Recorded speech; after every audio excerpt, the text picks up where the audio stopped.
What distinguishes Broadcasting Scotland from a website or blog, apart from our brilliant programmes? Hi there, I'm Gordon Ross.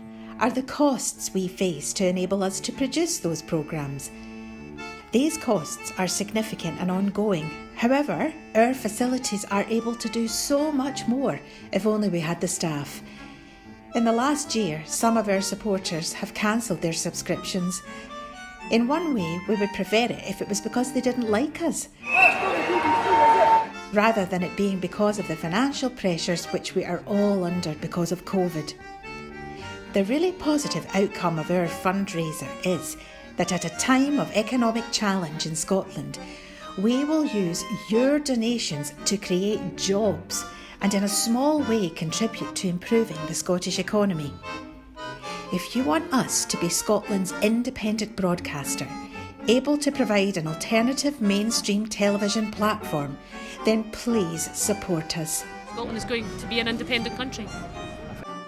Just imagine what we could do if we had even 1% of the BBC Scotland channel's budget. Imagine. And then please consider turning your imagination into reality. Please support us if you can afford it.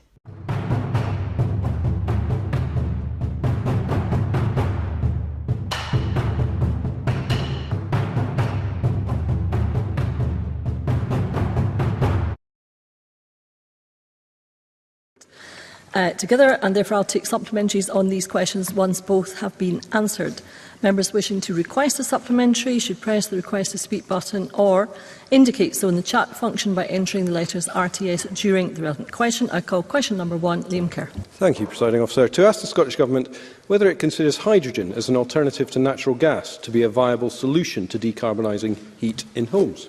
Minister Patrick Harvey. Across the wider economy, we expect hydrogen to play an important role in achieving net zero ambitions, particularly in sectors which are otherwise hard to decarbonise. While it's possible that hydrogen may play some role in reducing emissions from heating buildings in Scotland, we do not expect that to be a central role.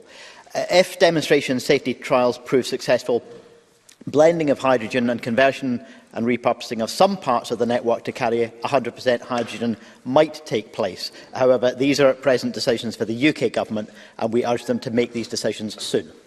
Liam Kerr. Yeah, I thank the Minister for that answer. And on the very trials that he mentions, the H100 project, which aims to showcase hydrogen as a green alternative to natural gas, has failed to entice enough Leavenmouth residents to meet its target of 300 households. And this is despite offering residents £1,000 free hydrogen appliances and promising the same bills as gas. Now, I'm sure the Minister will agree that only through the effective trials of new technologies can we ascertain if they can truly help our journey to net zero. So, can I ask, what has the Minister done in response to these reports, and what action will he take to ensure that the possibilities of hydrogen as an alternative to gas are fully explored? Minister. Well, we are working with the operator that's taking forward that trial, and we will continue to liaise with them in response to the reports that have been cited. However, I would come back to my first answer, that we are very clear that hydrogen, while it may play some role in decarbonising emissions from heating buildings, it is not likely to play a central role, in particular in the context of rising demand for export, which we anticipate, and a significant demand for green hydrogen from other industries which don't have ready alternatives to decarbonise. We think that in short, the promise of hydrogen tomorrow must not stop us from taking action now with technologies like heat pumps and heat networks, which are much more likely to play a central role. Question number 2, Mary McNair.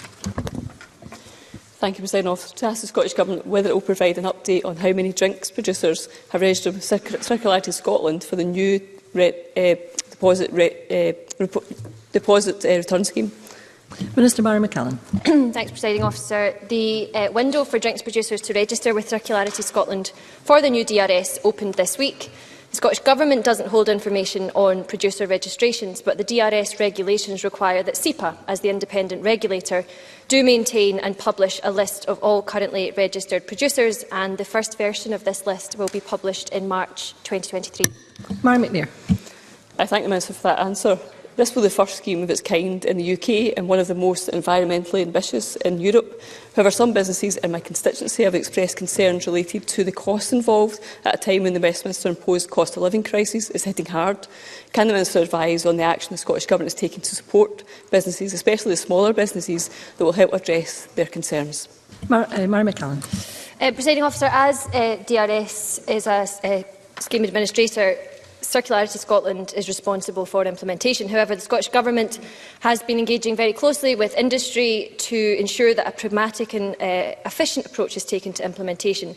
For example, in direct response to feedback from businesses, we've now published updated guidance and support for those applying for exemption for DRS. This has in turn allowed CLS to revise the producer fees, and this week they announced producer fees will be 8%, 30% and 40% lower respectively for glass, PET plastic and metal containers, and day one payments for producers using UK-wide barcodes will also be reduced by 2/3, and I know this is something that's been welcomed particularly by the British Beer and Pub Association.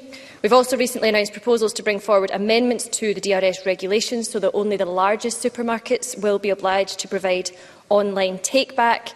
All others will be exempted, and that will be a phased approach even for the large supermarkets. And all of this is as communicated by Lorna Slater to the Net Zero Committee this week. And they're all examples, Presiding Officer, of how the Scottish Government is determined to proceed with this environmentally ambitious scheme, but equally to implement it in a pragmatic way. Question number 6, Sue Webber. Thank you, Presiding Officer. To ask the Scottish Government what its response is to the open letter signed by over 500 businesses asking for the deposit return scheme to be delayed beyond next summer. Mary McCallan. The Minister for Green Skills, Circular Economy and Biodiversity responded directly to the letter that the member refers to, and did so addressing concerns raised and confirming there will be no change to the launch date of the scheme. The Scottish Government, as I said in my previous answer to Marie McNair, continues to engage very closely with industry to ensure a pragmatic and efficient approach to implementation. I mentioned the updated guidance for retailers. I mentioned the suggested intended changes, I should say, to online take-back. We are keen to make this work. We know the benefits that come from DRS. We know that we're committed to August next year in terms of implementation, and we'll work with, as I said, industry and SEPA to achieve that. Sue Webber. Thank you for the answer, Minister. The smaller drinks producers are especially worried. Earlier this week I met the Own Label company based here in Edinburgh, who incidentally produce whisky for this Parliament. They want the deposit return scheme to succeed, but face costs and administration that threaten their very survival. And with only 9 supposed months until launch, small firms are still waiting key information. And further still, the Scottish Government's own review team has found that a fully functioning and compliant deposit return scheme cannot be in operation for the revised August 2023 schedule. So despite the Minister stating that no change in the launch date is planned, does the Minister not see that it makes sense to let the large firms, who can manage the launch first, resolve the problems and then launch for smaller firms? And should August 2023 be the timeline businesses are working towards? Minister.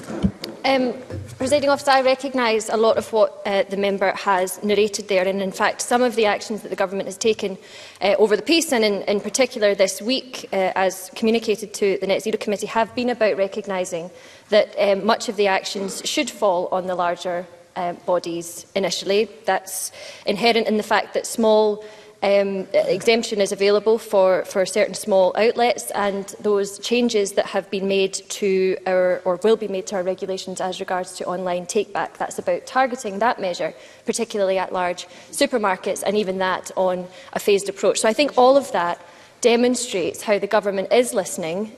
We are committed to August 2023. We're committed to that because this poses the opportunity to collect 90% of containers for recycling, to reduce the £46 million of public money which is currently spent on cleaning up litter, and to reduce CO2 emissions to the equivalent of taking 83,000 cars off the road in the UK. That's why we must pursue this, but as I've said, we will do it in a pragmatic way, working with industry. I have a number of supplementaries. I will only be able to take some of them. I call, first of all, Maurice Golden, who's joining us remotely. Thank you, Deputy. Presiding Officer. Today it was confirmed key parts of the flagship deposit return scheme are being scaled back ahead of the launch. The Scottish Government's approach to this secretive and scandal-hit scheme is shocking.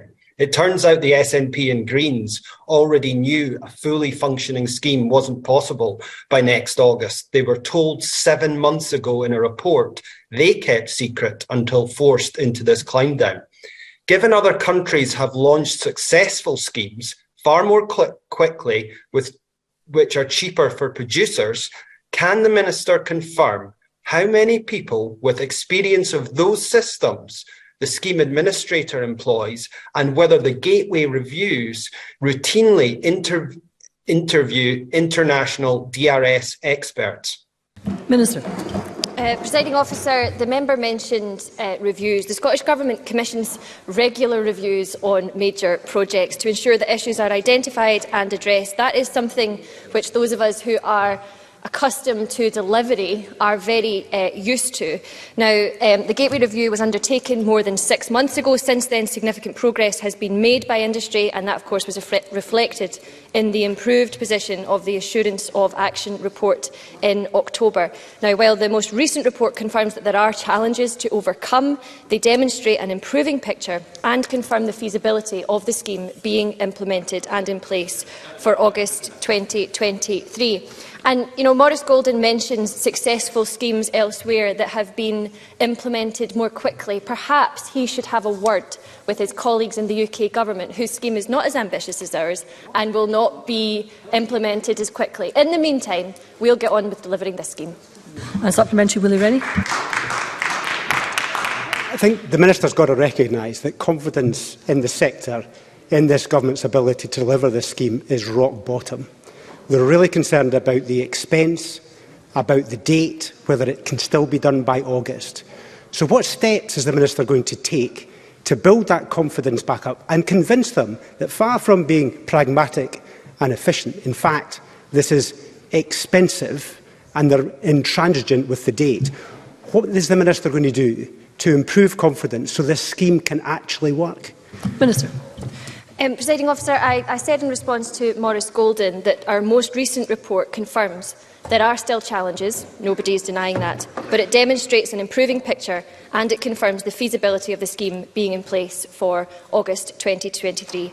And in the meantime, we are committed to continuing to work with industry, continuing to work with SEPA and working with Circularity Scotland, not least in the ways that I have narrated a number of times this afternoon, and as Ms Slater set out to the Net Zero Committee this week. That is updated guidance supporting those who are seeking an exemption in whole to the scheme. In turn, a substantial reduction in producer fees, some 8%, 30% and 40% reductions across the different container types, and a reduction in day one fees, which have been welcomed by the British Beer and Pub Association. And of course, that significant commitment by Lorna Slater to look again at online take-back, to restrict it to the largest supermarkets only, and to introduce that on a phased basis. And I'll take a brief supplementary from Colin Smith and a brief answer, please, Minister. Colin Smith. Thank you, President Officer. The Gateway report is utterly damning, and it makes clear that a fully functioning scheme can't be introduced by the date of August 2023. So if the Minister is saying a scheme will be introduced on that date, will it be fully functioning? And if not, what will be missing from the original proposals? Minister. Presiding Officer, in the spirit of brevity, I will just reiterate our most recent report. It confirms there are challenges to be overcome, but it demonstrates an improving picture and it confirms the feasibility of a scheme being in place for August 2023. Question number 3, Roz McCall. Thank you, Deputy Presiding Officer. To ask the Scottish Government what progress has been made on the delivery of its heat in building strategy, including decarbonising homes and workplaces. Minister Patrick Harvey. We published a report in October setting out our progress against the heat and buildings strategy. Since the strategy's publication, we published our Heat Networks Delivery Plan and legislation requiring all local authorities to produce a local heat and energy efficiency strategy in 2023. We've also introduced a grant to replace the cashback element of Home Energy Scotland loans for homeowners. In 2023, we intend to publish a consultation on our proposals for a Heat in Buildings bill and launch our public engagement strategy to raise awareness and support among the public for this vital transition. Roz McCall. I thank the Minister for that response. The latest report from the UK Climate Change Committee issued a stark warning about the Scottish Government's plans to deliver low-carbon heating sources and improve the energy efficiency of buildings, calling them wholly inadequate. This criticism comes at a time when we also learn the Scottish Government has cut £45 million from the Heat in Buildings Capital Grant Scheme. Given the cost of the Scottish Government's Heat in Buildings strategy is estimated to be in the region of £33 billion, what impact does the Minister think these cuts will have on the delivery of sustainable homes, and will they be reversed in today's budget? Minister. Well, we do continue to invest substantially in the energy interventions that we make, including everything under the Heat in Buildings agenda. The climate change plan update that was published in 2020, of course, is acknowledged, including by government, that we have to go further and faster as we develop the new climate change plan that's currently under development. And in fact, that acknowledgement that's welcome in this Climate Change Committee report demonstrates the need for us to bring the added ambition that we are bringing to this area. And I would refer the member to the comments from the British Energy Efficiency Federation, who said in response to our work, "My advice to Whitehall is simple. Whether you take the high road or you take the low road, you had best be copying Scotland's initiatives." And supplementary, Cocab Stewart. Thank you. I have previously raised with the Minister the option of making modification to Rule 3 of the Tenements Act 2004 to the effect that factors and those living in multi-owner properties, which describes 95% of the housing in my constituency of Glasgow Kelvin, be empowered to introduce energy-saving measures such as electric vehicle charging points, solar panels, or anything else that is proven to have an impact on CO2 emissions, with the agreement of a simple majority of tenants. Such a simple modification would produce immediate economic and environmental benefits, and there are no obvious downsides to any further delay. Would the Minister give serious consideration to including this very simple modification as a matter of urgency? Minister. Thank you. I'm not sure if I need to declare an interest as a resident in one of the tenements in Cocab Stewart's constituency that she refers to, but we are, of course, aware that stakeholders have raised very valid concerns about the existing tenant management scheme set out in the Tenement Scotland Act. The independently chaired Tenement Short Life Working Group has been empowered to consider this issue, and as the member mentions, we await their recommendations, and I'm sure Cocab Stewart will be keen to discuss that with the government once those are available. To meet our ambitious heat and building strategy and housing to 2040, we do need communal work in tenements to be carried out in a way that is fair and effective, and we will fully consider, therefore, any changes to the TMS before making legislative change. Question number 4, Rhoda Grant, who joins us remotely. To ask the Scottish Government what steps it is taking in support of gas grid households during the cost of living crisis. Minister Patrick Harvey, I'm sure you managed to at least get the first question in writing before you, because obviously it was a wee bit unclear. Thank you, Presiding Officer. I do have a note of the first question. The Scottish Government recognises that households, especially in rural and island areas, who rely on unregulated fuels for their heating instead of gas, need both general and targeted assistance. Although the powers to support off-gas grid consumers as regard the price they pay for higher alternative fuels are primarily reserved, we are taking every action we can with the powers available to us, including doubling the Fuel Insecurity Fund to £20 million for the financial year 22-23 and the new £1.4 million Island Cost Crisis Emergency Fund. Rhoda Grant. Those who live off gas grid can only access air source heat pumps through government schemes for boiler replacement. The cost of retrofitting insulation makes this unaffordable for the average household, far less those in fuel poverty. Can I ask if the Scottish Government will reconsider funding bio-LPG boilers on the Home Energy Scotland grants for these properties, which will help in reaching net zero while ensuring these households have adequate heating systems? Minister.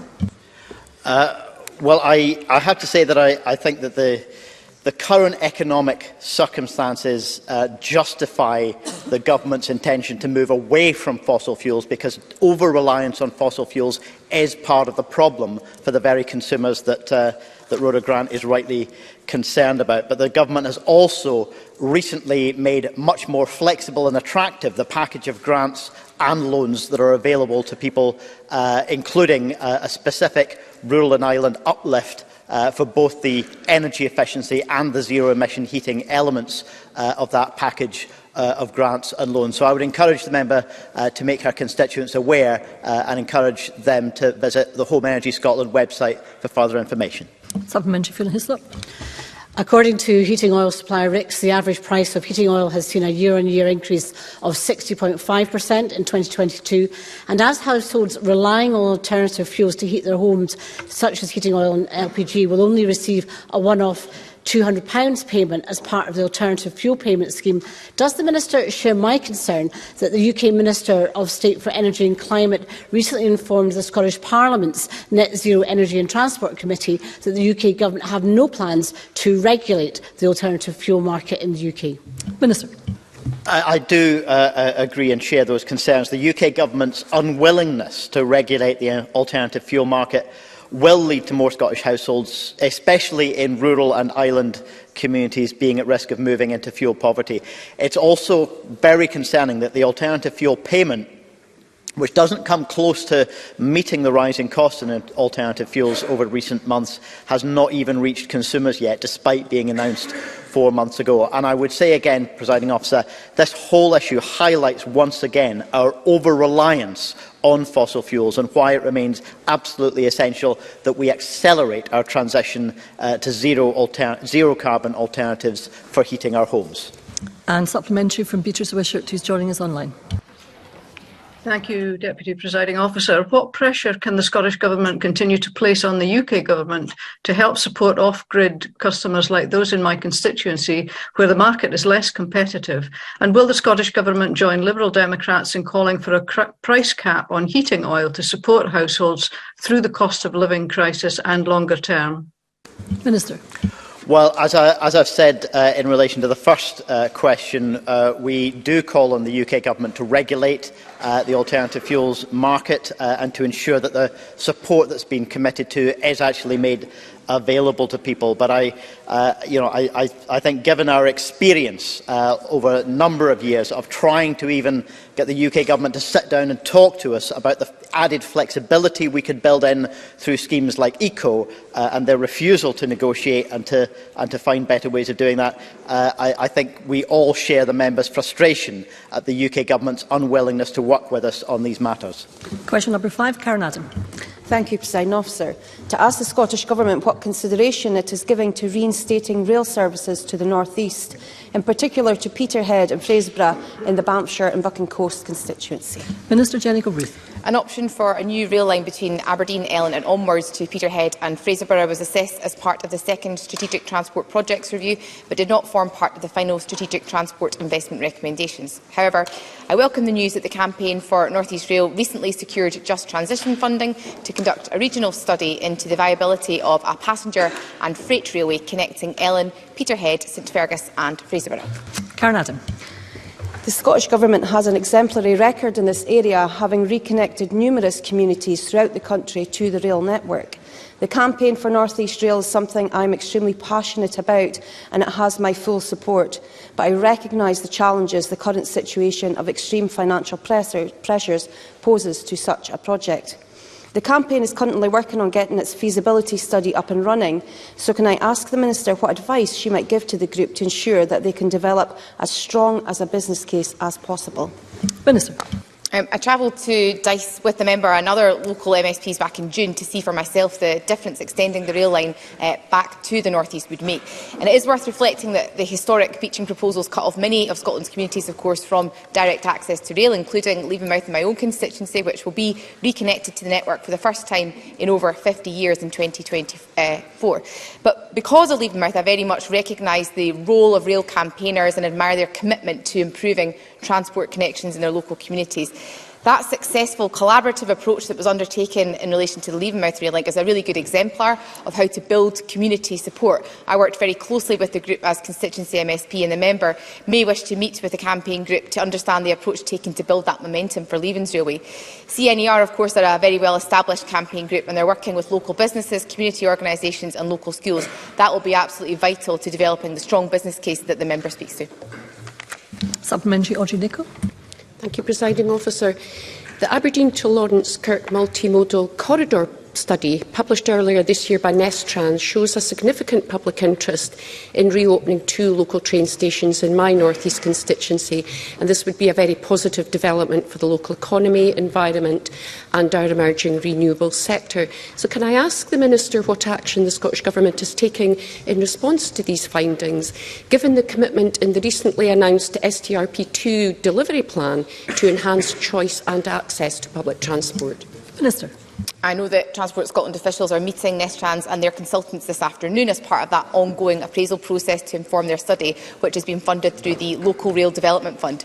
We will, of course, carefully consider the emerging outcomes of that appraisal in the context of our wider investment in Scotland's rail network. And the strategic priorities for rail, as are set out in the recently published STPR2, are to decarbonise the remainder of the network, increase the amount of freight travelling by rail and improve connectivity between our major cities. Question number 7, Finlay Carson. To ask the Scottish Government when the final recommendations of the Strategic Transport Projects Review 2 will be published. Cabinet Secretary Michael Matheson. The final recommendations of STPR2 were published along with the full suite of reports on the 8th of December. This represents a key milestone for transport planning in Scotland, setting out a 20-year framework for capital investment to drive the change we need to reach our ambitious and essential net zero goals. A delivery plan to provide further insight on prioritisation of the STPR2 recommendations will follow next year, when there is more clarity and greater certainty on the available capital budget and fiscal policy for the coming year. Finlay Carson. Well, to say that the final STPR2 report was a damp squib would be an understatement. It was simply another regurgitation of what we already knew. Presiding Officer, over 70 Crocketford residents attended a meeting this week to voice their fears and anger that no firm commitment has yet been given to road improvements, particularly in light of the recent accident which could have caused multiple fatalities. Could the Cabinet Secretary let the good people of Crocketford and Springhome know when the construction of the bypasses are likely to begin? Because I do know, despite the Minister's rhetoric to the contrary, positive talks are ongoing between the Scottish and the UK Government to find a way for the UK to invest in the A75, a route of significant importance to the whole of the UK. And will the Cabinet Secretary also commit to explore an option of installing average speed cameras to protect the communities from speeding drivers as a matter of urgency? Cabinet Secretary. Well, Presiding Officer, in relation to the point, and I recognise the concerns that his constituents have given the recent incident, and of course my thoughts with those who were involved in that incident. But it is important that we take forward this process through the STPR2 mechanism, which has identified improvements to the A75, which builds upon the South West Scotland Transport Corridor study, which was carried out, and it identifies a number of areas where improvements need to be made. As we have already stated, is that will also have to fit into our capital spending programme, and the recognition that capital investment in public sector infrastructure is under considerable pressure for a number of reasons. But one of the major reasons it's under significant pressure is because the UK Government haven't kept up with the inflation that they've caused within capital budgets, which means effectively our capital budgets are cut. So if the member is really keen to make sure there's greater investment into our trunk road network here in Scotland, he should be speaking to his bosses in London, asking them for more capital budget in order to allow us to do exactly that. And I can assure the member, if if the UK Government, after they've finished wrecking the economy and pushing up inflation, get round to providing additional capital expenditure to invest in our trunk road network, then the Scottish Government will be able to do exactly that across the whole of Scotland. And brief supplementary, Emma Harper. Thank you, Presiding Officer. The STPR2 does make commitments to reline the roads around Springham and Crocketford and relining Cookerbridge roundabout. And I know it's a huge issue for us in the south west of Scotland.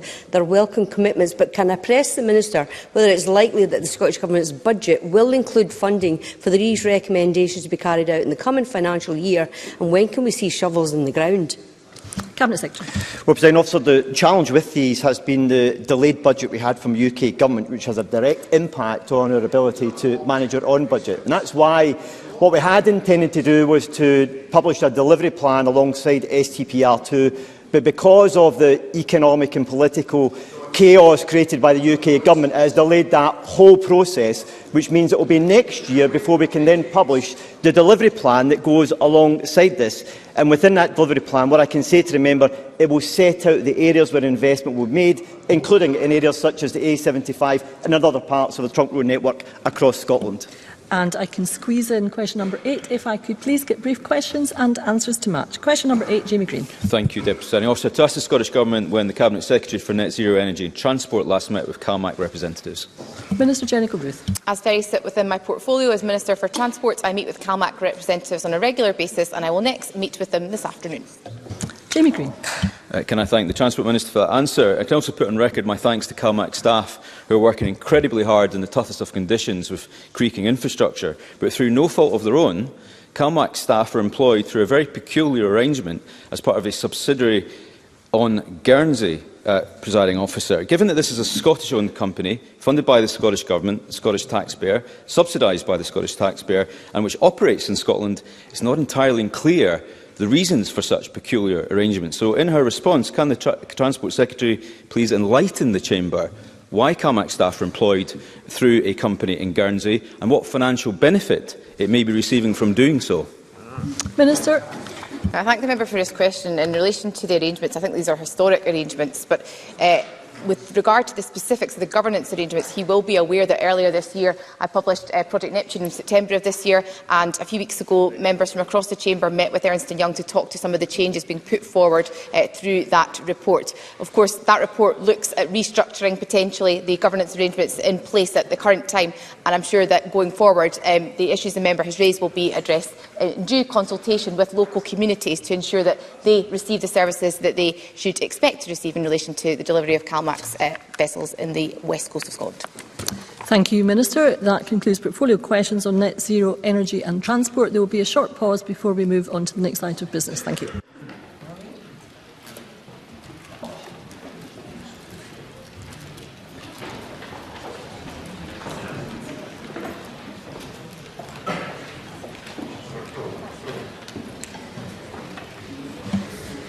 Good afternoon. Will be aware of my response to points of order raised at the end of First Minister's questions regarding information related to this afternoon's budget statement. As I said at that point, I would investigate this matter. I've been unable to conclude my deliberations in the time available, and I'm therefore suspending this meeting for 30 minutes. Thank you.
Thank you. I cannot express strongly enough my disappointment at information about this afternoon's statement appearing in the media before being given to the Parliament. I have spoken to the First Minister and the Deputy First Minister to express my concern in the strongest possible concerns, and they have given me a categoric assurance that this information was not shared by the Government. In the interests, thank you. In the interests, excuse me, members, thank you. In the interests of parliamentary scrutiny, and so that members are not disadvantaged, I will allow the statement to be made so that full information about the budget is available to members, public services and the public. Point of order, Murdo Fraser. I'm grateful to you, Presiding Officer, and I'm grateful to you for your ruling on this matter. But you may not be aware that in the course of the last few moments, yet more information has been released by the BBC in relation to the contents of the budget statement. BBC are advising us that the additional dwelling supplement of LBTT is to be increased from 4% to 6%. They are also advising that there could be £500 million extra for local government. It is clear there has been a comprehensive briefing from the government to the BBC of the contents of this budget. This is now beyond a joke. This is not the first time this government has been caught spreading information to the media in advance of bringing it to this Parliament, disrespecting this Parliament and its procedures. Presiding Officer, and I would ask you, if you would, to consider what further action might be taken against the government in light of this further information that has now come to light.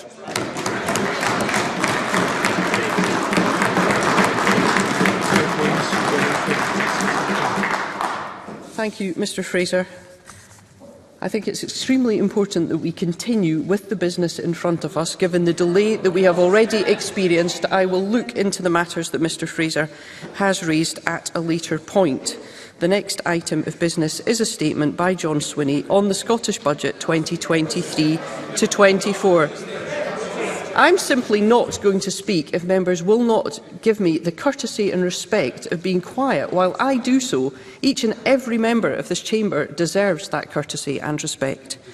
The Cabinet Secretary will take questions at the end of his statement, and so there should be no interventions or interruptions, and I call on John Swinney. Presiding Officer, let me say openly to Parliament what I have said to you privately in the welcome conversation that we have had, that at no stage has anybody been authorised on my behalf to brief information. Members, I think it's extremely important that we hear one another. Presiding Officer, let me reiterate what I have said to you privately, that at no stage has anybody been authorised to disclose any information that is contained within the budget statement on my behalf at any time. There is inevitably a large number of people have to be involved in the preparation of a government statement, from the many officials that are involved, but across a whole range of different organisations. But I give you my categorical assurance as a member of this Parliament, since its foundation in 1999, that no individual was authorised on my behalf to disclose any information. Members, excuse me, Mr Swinney. I simply will not have members shouting discourteous comments to one another across this chamber. Please remember that we are elected representatives, elected by the people of Scotland, and I would ask all members to bear that in mind and to think about that with regards to their conduct in this chamber. Mr Swinney. So, Presiding Officer, in light of the understandable concern that you have on this matter, I unreservedly apologise to you for the situation in which you find yourself, Presiding Officer, in protecting the integrity of Parliament and the ability of Government to explain its policy position to Parliament, which it is in the interests of ministers to make sure we are able to do so. I'd finally, Presiding Officer, point out, before I come on to the statement, that in the detail that Mr Fraser has just put on the public domain, some of that information is contained within the embargoed statements that I make available in advance to other political parties. So I simply point out that those factors need to be considered within this whole process. Presiding Officer,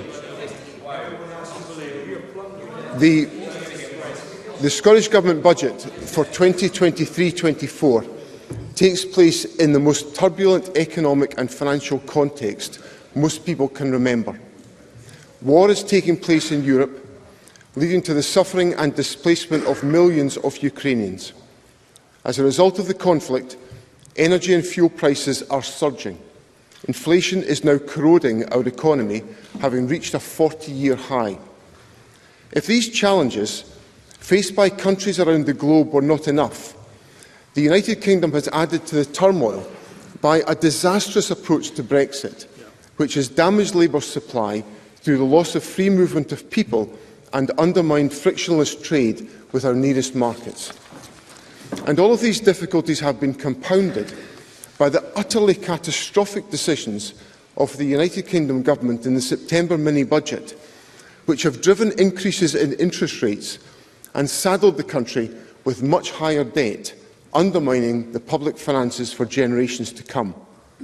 In short, Presiding Officer, these are spectacularly difficult times in which to manage the public finances.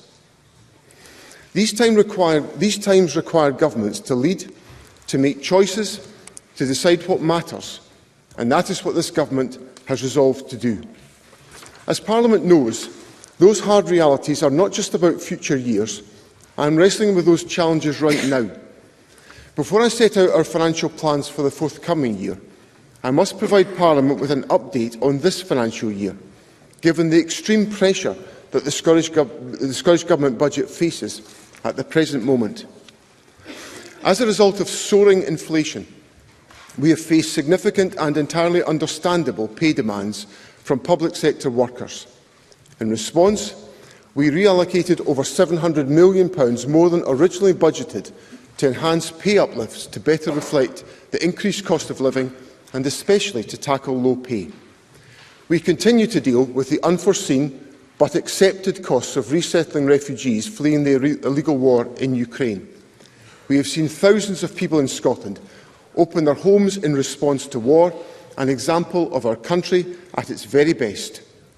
Scotland will always play our part in supporting those fleeing conflict and persecution.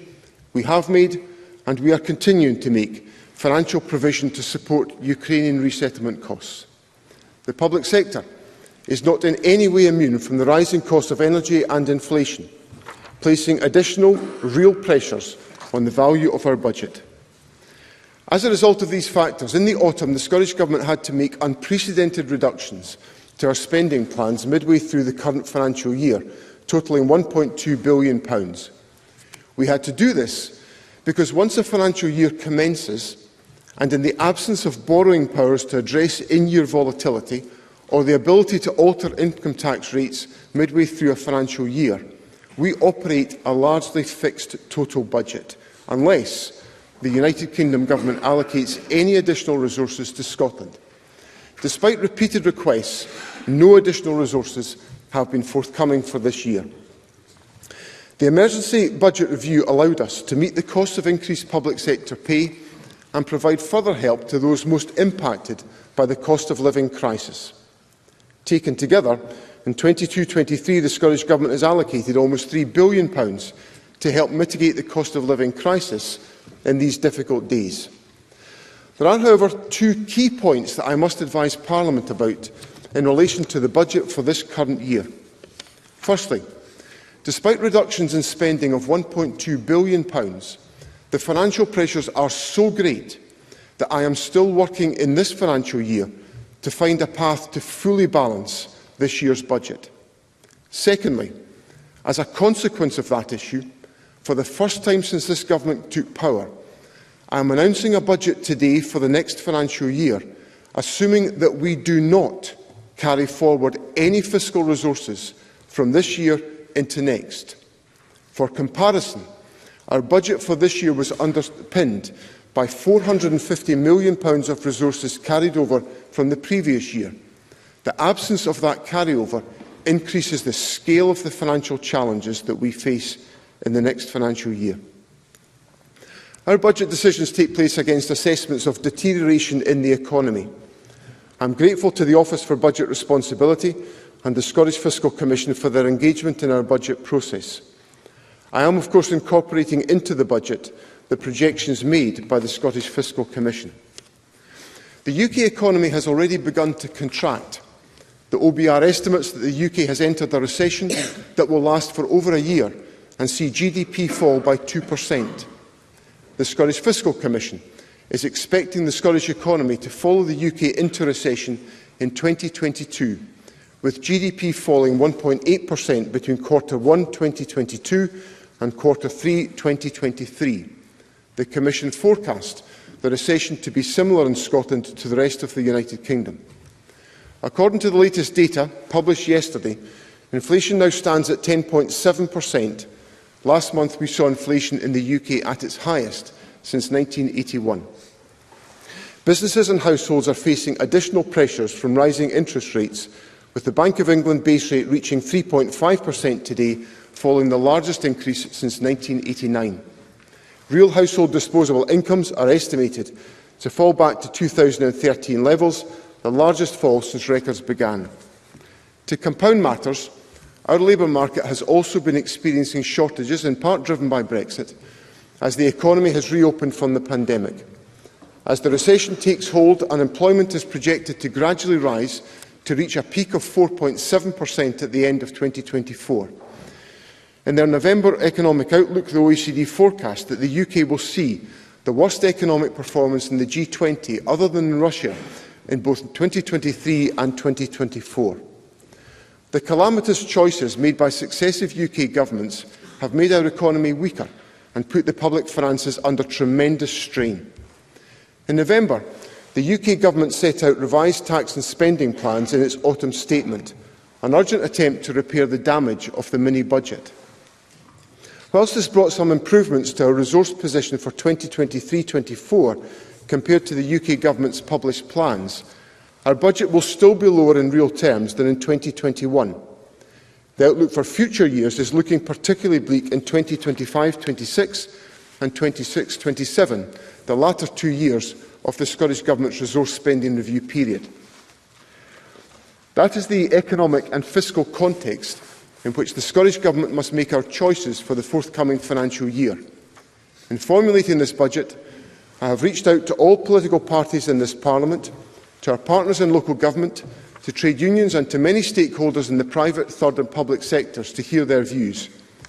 I am grateful to our partners in the Scottish Green Party for their constructive and collaborative approach as we have developed these tax and spending plans in line with our shared commitments in the Butte House Agreement.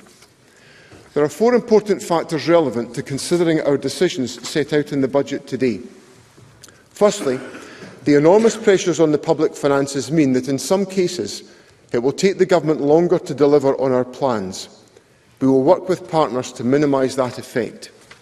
Secondly, the requirements for public sector reform, set out in the medium-term financial strategy and the resource spending review, will be ever more required in this context, and the Government will set out further plans in due course. We will take forward an agenda consistent with the principles of the Christie Commission, with a significant emphasis on early intervention and prevention as we work to create person-centred public services.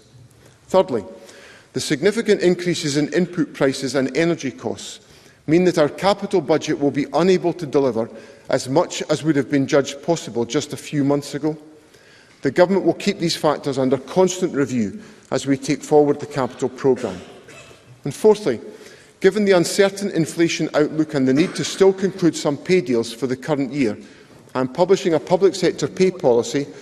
I am not publishing a public sector pay policy for 2023-24 at this stage. We will, of course, continue to collaborate with trade unions and public sector employers on fair and sustainable pay, and will look to say more on our approach for 23-24 in the new year. The Scottish Government, like governments all over the world, is faced with a difficult set of choices. Through this budget, we are facing up to our responsibilities while being open with the people of Scotland about the challenges which lie ahead. To govern is to choose, and the Scottish Government has made its choice. We have chosen not to follow the path of austerity that is the hallmark of the United Kingdom Government. But let me be clear, the choices we face are all the starker because of the United Kingdom Government. Within the powers available to us, we will choose a different path. A path which sees the Scottish Government commit substantial resources to protect the most vulnerable people of Scotland from the impact of decisions and policies made by the United Kingdom Government. We choose to do everything in our power to eliminate child poverty because in doing so, we improve the lives of children and families in Scotland today, while also laying the foundations for a more equal and prosperous country in the future. We choose to prioritise the transition to net zero because it is precisely through this transition that Scotland will realise its economic potential, not in spite of it. A stronger, fairer, greener economy benefits everyone. We choose to stand firmly alongside the Scottish people, investing in our public services and doing everything possible to ensure that no one is left behind. All of us need to know our public services will be there to meet our needs, and we must invest in them to make sure that promise can be fulfilled. In particular, we must target investment in our National Health Service, which is facing unprecedented pressure following the pandemic. To do this, by choosing a different, more progressive path for Scotland. That is why this budget strengthens the social contract between the Scottish Government and every citizen of Scotland for the wider benefit of society. This social contract means that people in Scotland continue to enjoy many benefits not available throughout the United Kingdom, including free prescriptions, free access to higher education and the Scottish Child Payment. It also means that in Scotland, families are shielded as far as possible from the welfare cuts and austerity policies of the United Kingdom Government. Because we know this progressive model works, we choose the path where people are asked to pay their fair share in the knowledge that in so doing they help create the fairer society in which we all want to live.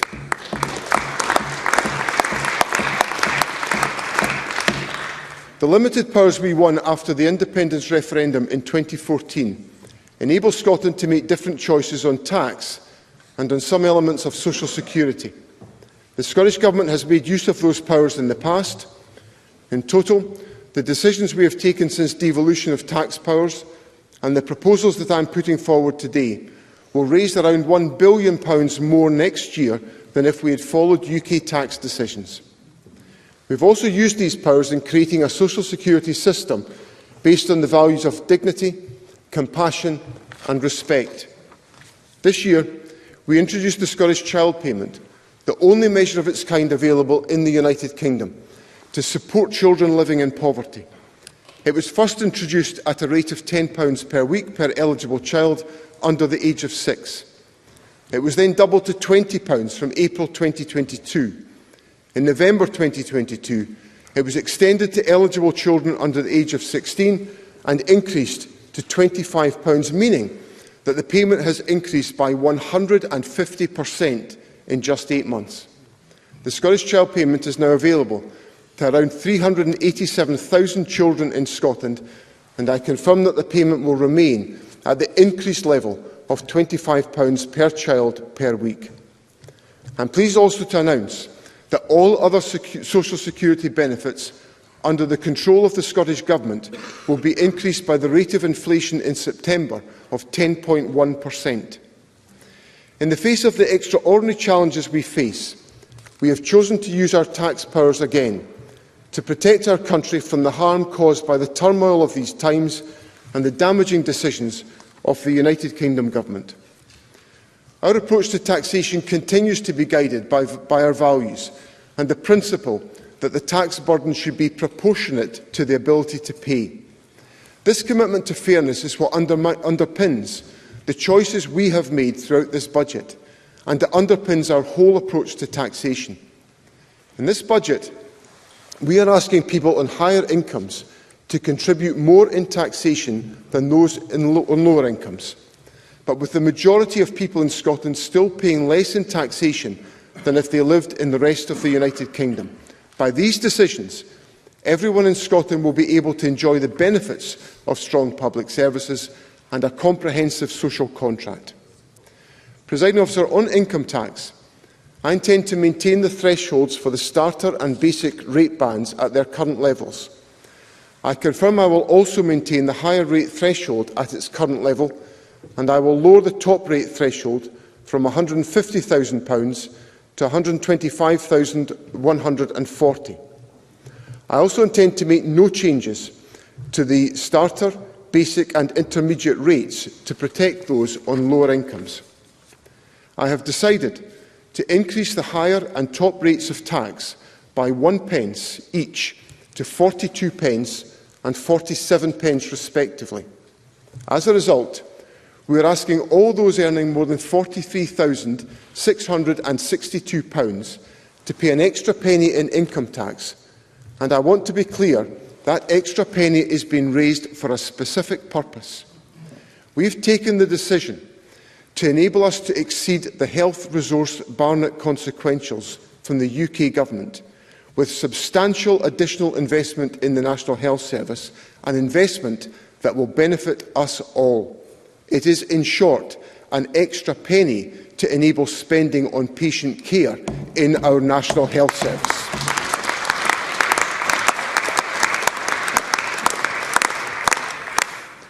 On land and buildings transaction tax, there will be no changes to the main residential and non-residential rates and bands next year. Legislation will be introduced today to increase the rate of the additional dwelling supplement from 4% to 6%, raising much-needed additional revenue whilst protecting opportunities for first-time buyers. This change will apply with effect from the 16th of December to address any potential for forestalling, with a transitional provision in place.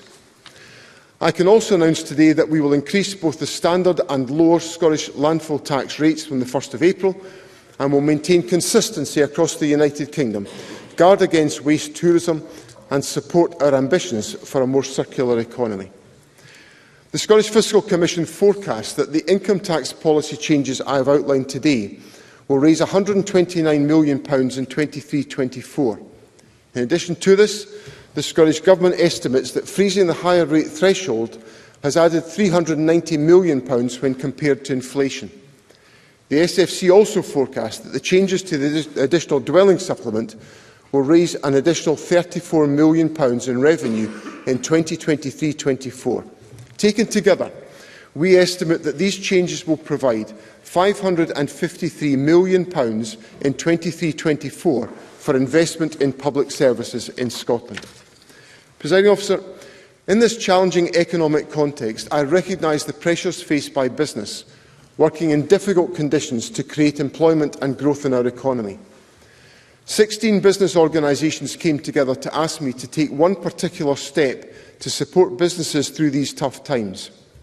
Their number one ask was that I freeze the non-domestic rates poundage at 2022-23 levels. On non-domestic rates, I can confirm that we will protect businesses from the full impact of inflation by delivering a freeze to the basic property rate. This will ensure Scotland has the lowest poundage in the United Kingdom for the 5th year in a row and is forecast to save business tax ratepayers £308 million compared to an inflationary increase. We will reform and extend the Small Business Bonus Scheme to improve the progressivity of the relief, whilst ensuring that it remains the most generous small business relief in the United Kingdom and delivers the manifesto commitment that 100,000 properties will be taken out of rates altogether. By introducing transitional reliefs, we will help to ensure those properties that see their rates liabilities increase significantly following the revaluation to do so in a phased manner. We will use our approach to non-domestic rates to assist the transition to net zero as we incentivise investment in renewables through the introduction of new prescribed plant and machinery exemptions for on-site renewable energy generation and storage. Investment be it in the low-carbon economy or more broadly, is central to building a strong economy and the fairer and more equal country in which we all want to live. It is to that investment that I now turn. In formulating a budget in this period of huge challenge, it is vital that the Government sets out its clearest priorities. That is necessary to give clarity to our partners in local government, the private and third sectors and in public bodies about the direction about what matters to the Government. Through our programme for government and this budget, we are focused on eradicating child poverty, transforming the economy to net zero and in creating sustainable public services. We do not view these as three competing objectives. We view them as priorities that are linked together, as a means of supporting families, of creating new economic opportunities, of protecting our environment and of offering protection and support to every citizen in Scotland through our public services. Much of what the Government wishes to achieve for Scotland aligns with what local authorities wish to achieve for their communities. But too often, valuable time and energy is taken up in fractious debates about resources and accountability for spending them. The Government will invite our partners in local government to work with us in building on our jointly produced COVID recovery strategy to create a more effective way of working together, focused on outcomes that matter to people, with more flexibility, reduced reporting and greater assurance. And we want to enable this new partnership by giving our commitment to the financing of local government. So instead of providing the flat cash position set out in the resource spending review, we are now increasing the resources available to local government next year by over £550 million. Furthermore, I can confirm that the Scottish Government will not seek to agree any freeze or cap in locally determined increases to council tax, as requested by COSLA and council leaders. This means that each council will have full flexibility to set the council tax rate that is appropriate for their local authority area. I encourage councils to consider carefully the cost pressures facing the public when setting future rates. Earlier this year, the Government set out our plan to tackle child poverty, Best Start Bright Futures. The title of the plan says it all. We want to ensure that children get the best start in life and are able to fulfil their potential. That means in this budget, sustaining investment in the baby box, providing 1,140 hours of early learning and childcare to all 3- and 4-year-olds and eligible 2-year-olds, committing £200 million to the Scottish Attainment Challenge to deliver excellence and equity in education, and tackling school holiday hunger with investment of £22 million to provide meals during school holidays to the children who need them most. This builds on our ongoing expansion of free school meals for all primary 6 and 7 pupils in receipt of the Scottish Child Payment as the next step in fulfilling our commitment to universal provision in primary schools from August 2024. We recognise that some of the children in poverty whose life chances face the greatest of challenge are those with experience of care. The budget delivers a further £30 million investment to keep the promise and £50 million investment in a whole family wellbeing programme to provide holistic preventative family support to give our children who face the greatest challenge the greatest opportunity to realise their potential. A crucial element of helping families out of poverty is providing the opportunities and integrated support parents need to access, sustain and progress in work. We recognise that some people face greater challenges in entering the labour market, so we are increasing the investment we have made in No One Left Behind and Fair Start Scotland. Employment opportunities are crucial, particularly in these difficult economic times, so the transition of our economy to net zero must be undertaken in a just and fair way that enables people, communities and businesses in Scotland to thrive and prosper. And these opportunities must exist in every single part of Scotland. This approach will be delivered through initiatives such as the £366 million planned investment in the Heat and Buildings programme to decarbonise heating, plus the £34 million Scottish Industrial Energy Transformation Fund and the £26 million Low Carbon Manufacturing Challenge Fund. Investment in our natural environment will support the journey to net zero, with a £26 million programme of peatland restoration, £77 million in woodland planting and £44 million to help Scotland become a global leader in sustainable and regenerative agriculture. We will support the transition to net zero by investing a further £244 million in the Scottish National Investment Bank, by investing £50 million to deliver the next phase of the Just Transition Fund for the North East and for Moray, more than doubling this year's allocation, and investing in the Tech Scaler programme throughout Scotland to support our efforts in innovation. As the Climate Change Committee recently highlighted, decarbonising transport remains one of the key challenges we face in reaching net zero. We will support these efforts by working with the private sector to extend Scotland's electric vehicle charging infrastructure with investment of £60 million, expenditure of £1.4 billion to maintain, operate and decarbonise our rail infrastructure, invest nearly £200 million in active and sustainable travel, and provide £15 million as part of our Fair Fares review for a 6-month pilot removing peak time rail fares as a way of making rail travel more affordable and attractive to travellers. Ferry services are vital in sustaining connectivity with our island communities, and the budget includes £440 million to support lifeline services. I am also allocated £15 million in this financial year and £57 million in the next financial year to support the completion of vessels 801 and 802 at Ferguson Marine, along with the resources required to build the 2 new Isla-class vessels under construction and a further 2 vessels of the same type currently in procurement. We must have a skills, training and research environment that enables our people and businesses to realise their potential. For that reason, we have increased the resources available to the college and university sectors by £26 million and £20 million to support this process. Many of our public services are on a journey to recovery following the acute phase of the pandemic. That is no more so than in the justice system.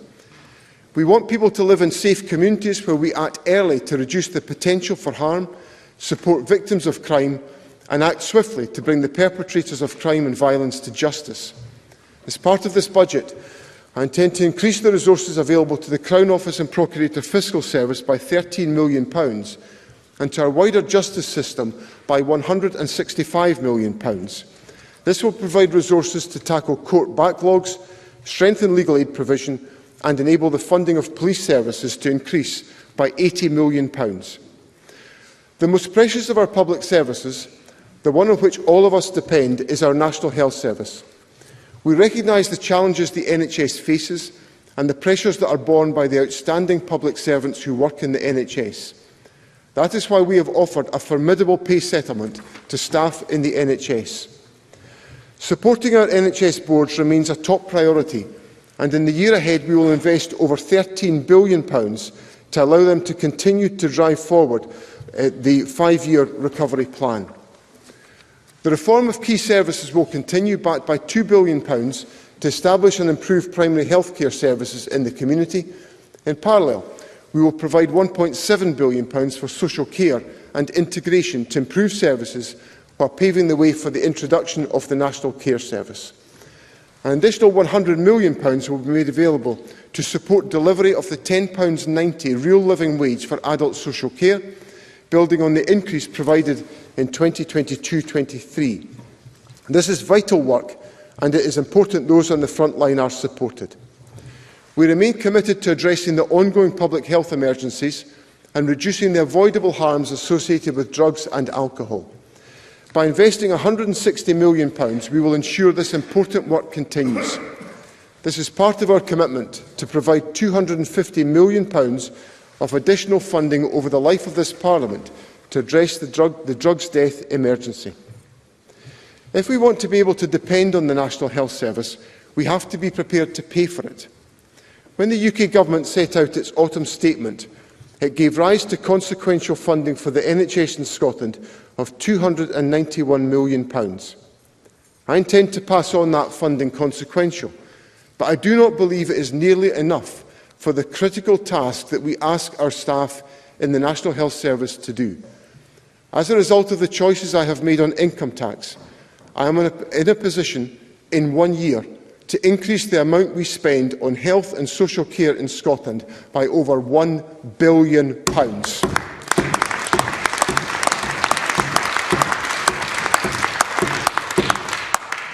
In the resource spending review, the Scottish Government committed to make £20 million available to fund the cost of a referendum on Scottish independence.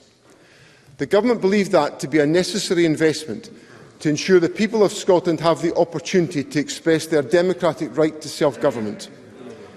The Scottish Government respects the decision of the Supreme Court, but still believes the people of Scotland must have the opportunity to have that say in a democratic referendum in line with our clear mandate.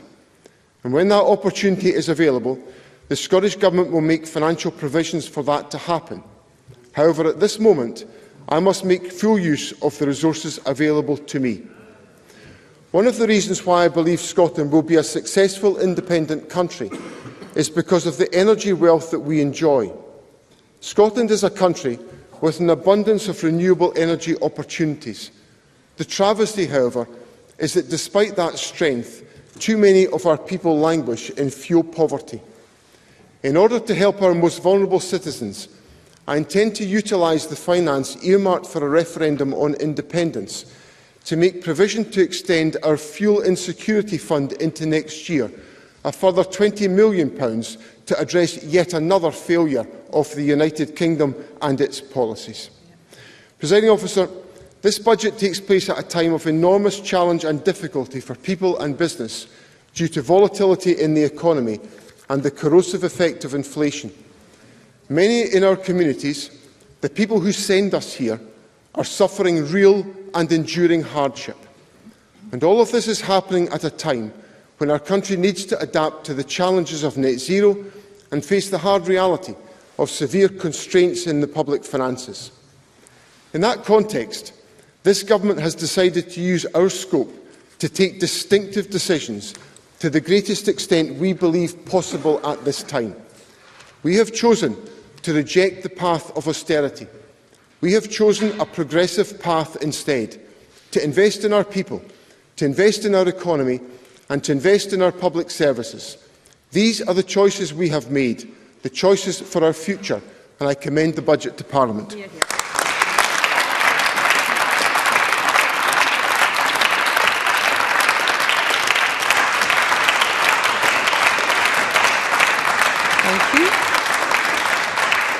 The Cabinet Secretary will now take questions on the issues raised in his statement. I intend to allow around 60 minutes for questions, after which we'll move on to the next item of business. I'd be grateful if all members who wish to ask a question were to press their request to speak buttons now. And I call Liz Smith. Thank you. And rather unusually, Presiding Officer, can I begin by thanking you in my response for taking the matter of the pre-budget leak to the press very seriously, because there is no doubt that this was a very considerable discourtesy to this Parliament, one that I have never come across before in my time in this place. It has been extremely difficult for opposition members to view this budget as a result, and I'm sure that there are members across this chamber who will want you to fully investigate why this was allowed to happen.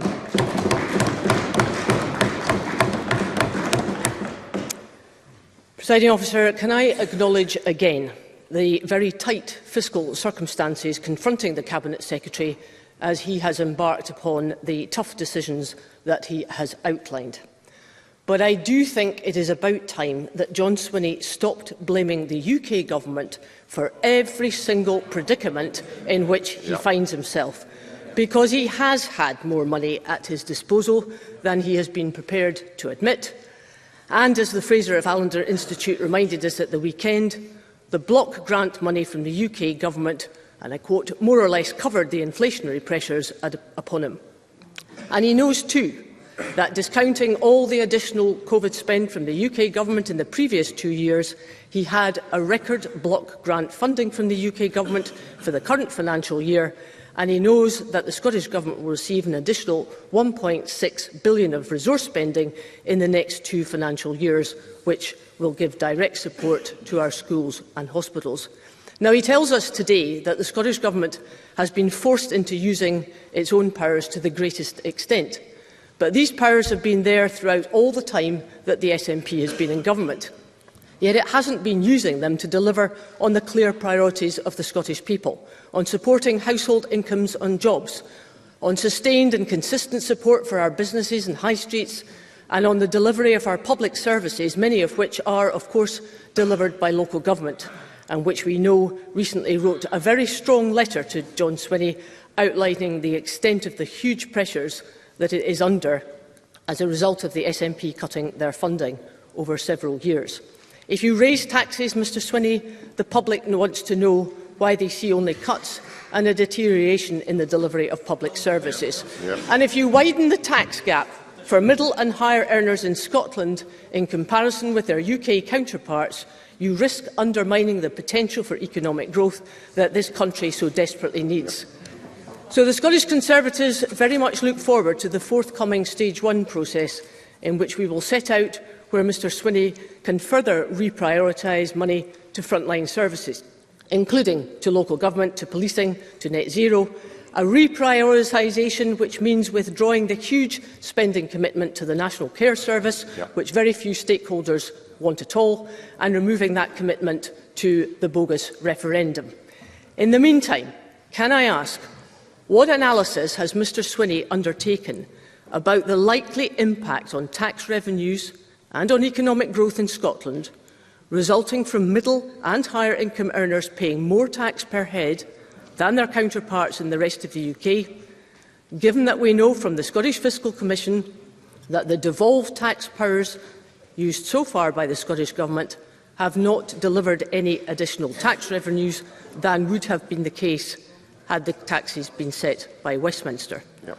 Secondly, I notice that the total education and skills budget has been increased for the coming year by just under £100 million. But as I understand that, it is not the full extent of the Barnett consequentials delivered to the Scottish Government for education. So can I ask him to confirm where the rest of that money is, perhaps in local government budgets? But I think it's very important that that is spent in the intention of the education budget. And obviously, it is very good news indeed that finally the Scottish Government has withdrawn the £20 million that was due for an independence referendum. But can I ask him to confirm that as well as prioritising that money, has he also reprioritised the activities of the 25 civil servants who were working on that? Deputy First Minister. That was a very confused contribution from Liz Smith. And let me just work my way through that. Because just a few months ago, Liz Smith wanted me to follow the budget of quasi-quartine and cut tax immediately and look at the carnage that has created in the UK economy. And at the weekend, quasi-quartine told us that they all got carried away. They blew it. Well, that lot over there wanted me to follow their stupid and foolish example. Thank goodness I never did it.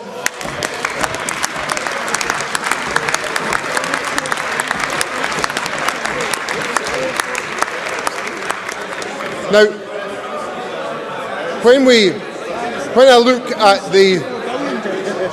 look at some of the points that Liz Smith puts to me, for example, on business support, she didn't welcome the fact that I've frozen business rates, despite the fact that 16 business organisations asked me to do that. That might have merited a welcome.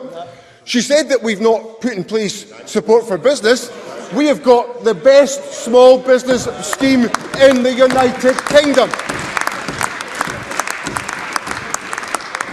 When it comes to the tax forecast, Liz Smith will be able to read the Scottish Fiscal Commission's report, which indicates that they have given us projections about growth in income tax earnings in the years to come as the Scottish economy strengthens, another thing that Liz Smith might get round to welcoming.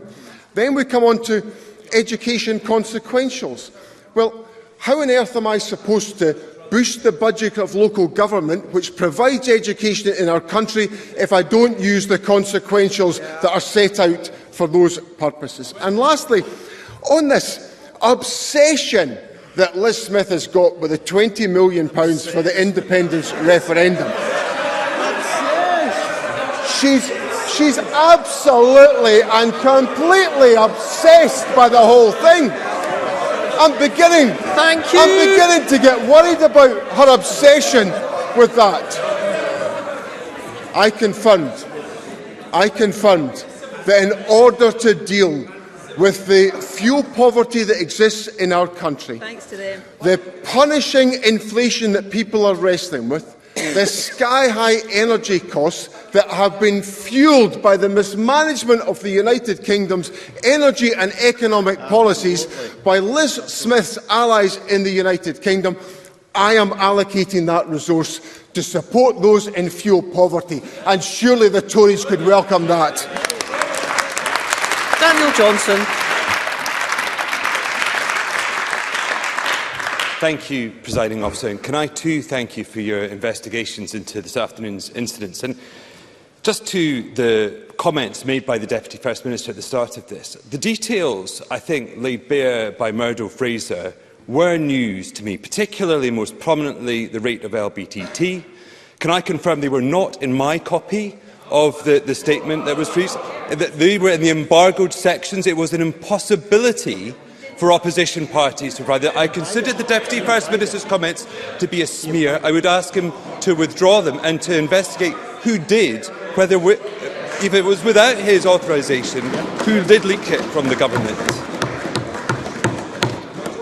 Budgets are about priorities, and the need to deliver on the priorities of the Scottish people could not be greater at this time. But this government has a delivery problem. We know that there was £500 million underspent last year from the Finance and Economy budget because the government couldn't get COVID support grants out the door. And this year, the emergency budget saw a cut to building energy efficiency funding, apparently because there was a lack of demand. A lack of demand in the middle of a cost of living crisis caused by increases in gas and electricity costs.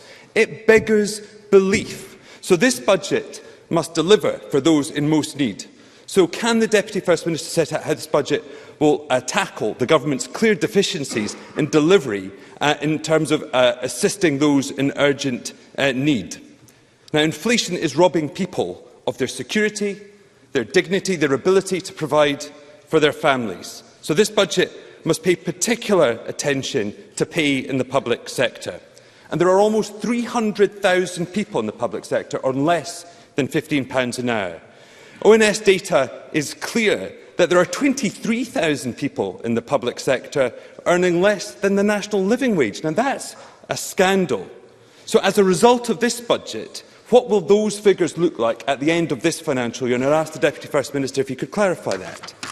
Now, Scottish Labour have been consistent in recent years about social care pay.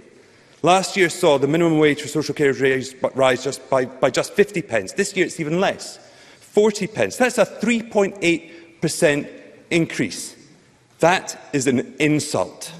Now, there is a direct and real cost to the NHS of delayed discharge. That has got worse because those carrying out social care have left for jobs with better pay. So can I ask, what is the cost to the health service of failing to increase pay to £12 an hour, and has that assessment been carried out? I would also ask the Deputy First Minister to concede that the Fiscal Commission has been clear that Scottish growth in wages and jobs has lagged the UK average and lagged every other devolved nation.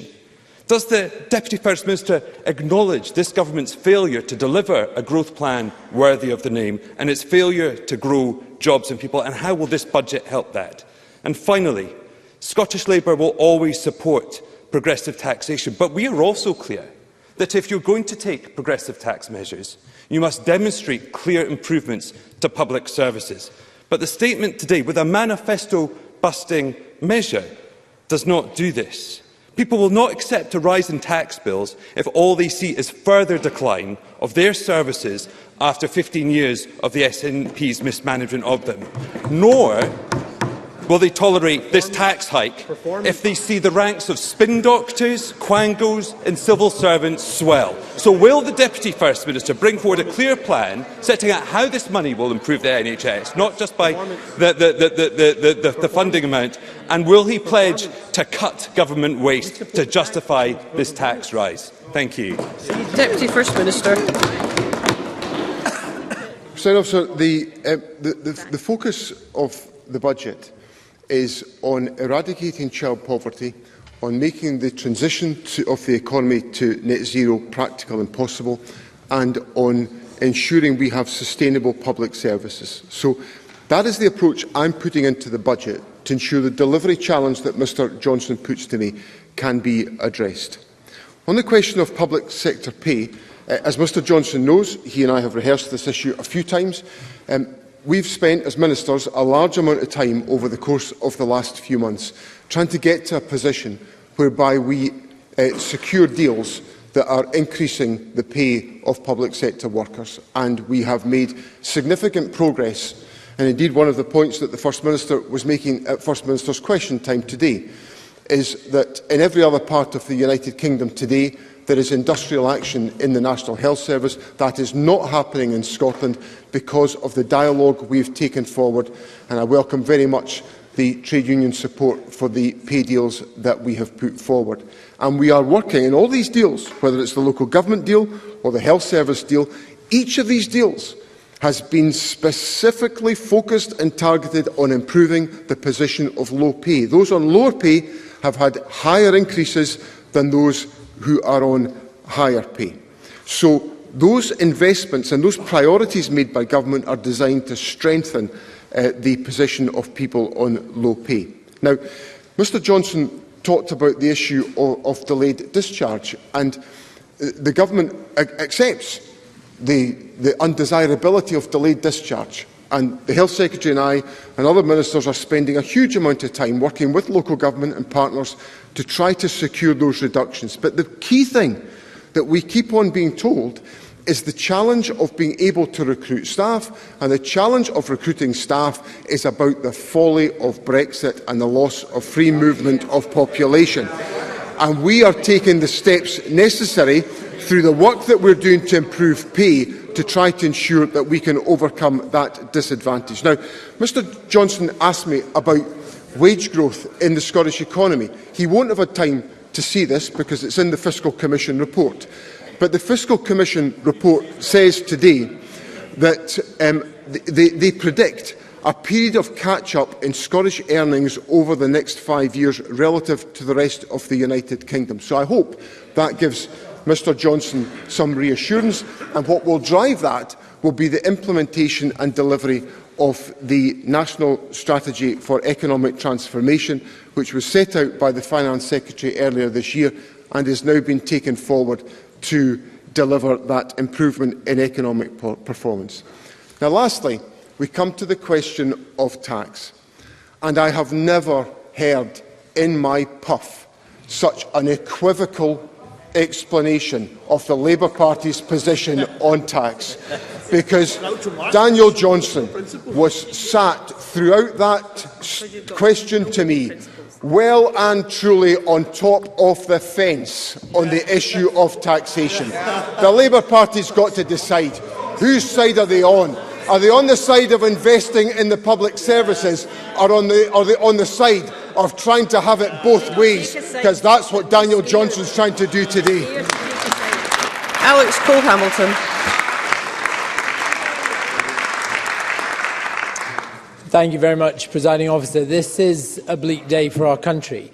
External factors have certainly played their part, but they have been compounded by the manifest failure of this government. Failure on mental health waiting times, on educational attainment, on ferries and energy generation. But on top of all of that, this government has failed to grow our economy despite the extensive levers that they have available to them. And as such, there is a lot of pain in this budget. Pain for mental health services, for a voluntary sector on its knees that will now face another £4 million cut, and a local government uplift that is barely half of what COSLA have asked in order to simply keep the lights on. Now, I presented to the Deputy First Minister options for further savings, so I'm disappointed that it appears that there still seems to be a £17 million contract for national testing, children as young as 4 and 5, and the vast and unnecessary £1 billion bureaucracy that is the ministerial takeover of social care. There is still time to turn this around if he cancels those particular plans, and that perhaps would allow him to offer some hope and comfort to the 200,000 sufferers of long COVID on whom this budget is entirely silent. Presiding Officer, this government had the opportunity to be transformative on both the climate emergency and the rising cost of living by instructing right now, today, an immediate programme of public works to insulate every home in Scotland. He even had a photo opportunity. But interrogating the figures, and it appears that he is re-announcing large portions of the energy efficiency budget. So can I ask the Deputy First Minister how much of this is actually new money? Deputy First Minister. Can I explore some of the points that Mr Cole-Hamilton has put to me around about the position in relation to mental health, health expenditure and local government? Because I think this is where we get into some of the dilemmas and the choices that Parliament has to make. In the letter I received from directors of finance in local government who asked for an uplift of £1 billion for local government, a figure that Mr Cole-Hamilton has reinforced today, they asked that all consequentials from the UK government were allocated to local government. That would mean that I couldn't allocate those consequentials to health. And Mr Cole-Hamilton has just made a plea to me to ensure that mental health expenditure and health expenditure is supported. Now, I have chosen to increase taxation to enable me to invest £1 billion extra on this year in the National Health Service, to ensure that the very priorities Mr Cole-Hamilton raises with me can be taken forward and applied. And I assure him, because it comes out of the dialogue that I have with my colleagues in the Scottish Green Party, of the sustained investment the government is making in renewable energy, in energy efficiency, in home insulation. These programmes are long-term programmes which have to be supported by government funding. We've made our choices, we've supported those programmes, and we expect those programmes to have an impact on the lives of people in Scotland as a consequence. Thank you. Before I move to the next question, I'd be grateful if we could have short and succinct questions and responses, because, unsurprisingly, there's a great deal of interest in this item. I call Kenneth Gibson to be followed by Murdo Fraser. Thank you, Presiding Officer. I welcome the Deputy First Minister's statement delivered in the most challenging of circumstances. Scottish Enterprise approved £120 million in grant funding and equity investment for innovation activities last year, which is expected to generate a further £502 million from the private sector and £86 million from public sector partners. Given the need to innovate, grow our economy and boost productivity to generate further tax revenues to support our public services and reduce poverty, can he expand on how these measures announced today, such as the Tech Scaler programme, will help achieve these goals? Deputy First Minister. Presiding Officer, the measures that Mr Gibson sets out are very much encapsulated in the National Strategy for Economic Transformation. The Tech Scaler programme is part of that, and this is a programme which has been taken forward by a very successful organisation called Codebase. They will enable there to be a network of these tech scalers which assist in developing new business concepts and new business ideas in a thriving innovation environment, and those opportunities will be available in all parts of the country, because one of the key points of the National Strategy on Economic Transformation is the necessity for regional economic policy to thrive as a consequence. I'd also point out that we've given the enterprise agencies stronger settlements than they might have expected in the resource spending review to support that process of economic development. Murdo Fraser, to be followed by Jenny Minto. Thank you, Presiding Officer. The Deputy First Minister claims the budget prioritises the transition to net zero, and he talked about using the non-domestic rate system to increase investment in renewable energy, a very worthwhile objective. But right now, and he should know this as the Acting Finance Secretary, small-scale hydro schemes across Scotland are facing an increase in their business rates of up to nearly 600%. One scheme has seen its rateable value increase from £81,500 in 2017 to a draft valuation in 2023 of £439,000. £7,500. The Executive Director of Alba Energy describes this as madness without a method. How on earth can the Deputy First Minister reconcile what is actually happening on the ground with the rhetoric we've just heard in his statement? Deputy First Minister. There are a number of points in there. The first is that the Government has expanded the reliefs available to renewable energy projects as part of the non-domestic rates regime. As Mr Fraser will know, valuations for non-domestic rates are undertaken by assessors acting independently of Government. It is their judgment on the basis of the structure of non-domestic rates to come to those judgments. There is the opportunity for individual organisations who feel that they have decisions with which they do not agree to appeal against those valuations, and obviously there is a due statutory process for that to be undertaken. Jenny Minto, to be followed by Jackie Baillie. Thank you, Presiding Officer. I thank the Deputy First Minister for his statement, which prioritises Scotland's National Health Service. Can the Deputy First Minister outline how the increases in the Scottish Government's frontline health budget compare to any increase in the UK Government's frontline health spend? Deputy First Minister. Presiding Officer, I've taken decisions today which have been about ensuring that our health service has got the resources available to it to recover from the pandemic and to ensure that the patient care of individuals can be properly addressed in Scotland. That £1 billion single-year increase is the largest contribution the Government can make to helping the National Health Service. It exceeds the Barnett consequentials that are available to us, so it demonstrates our commitment to the recovery in the National Health Service.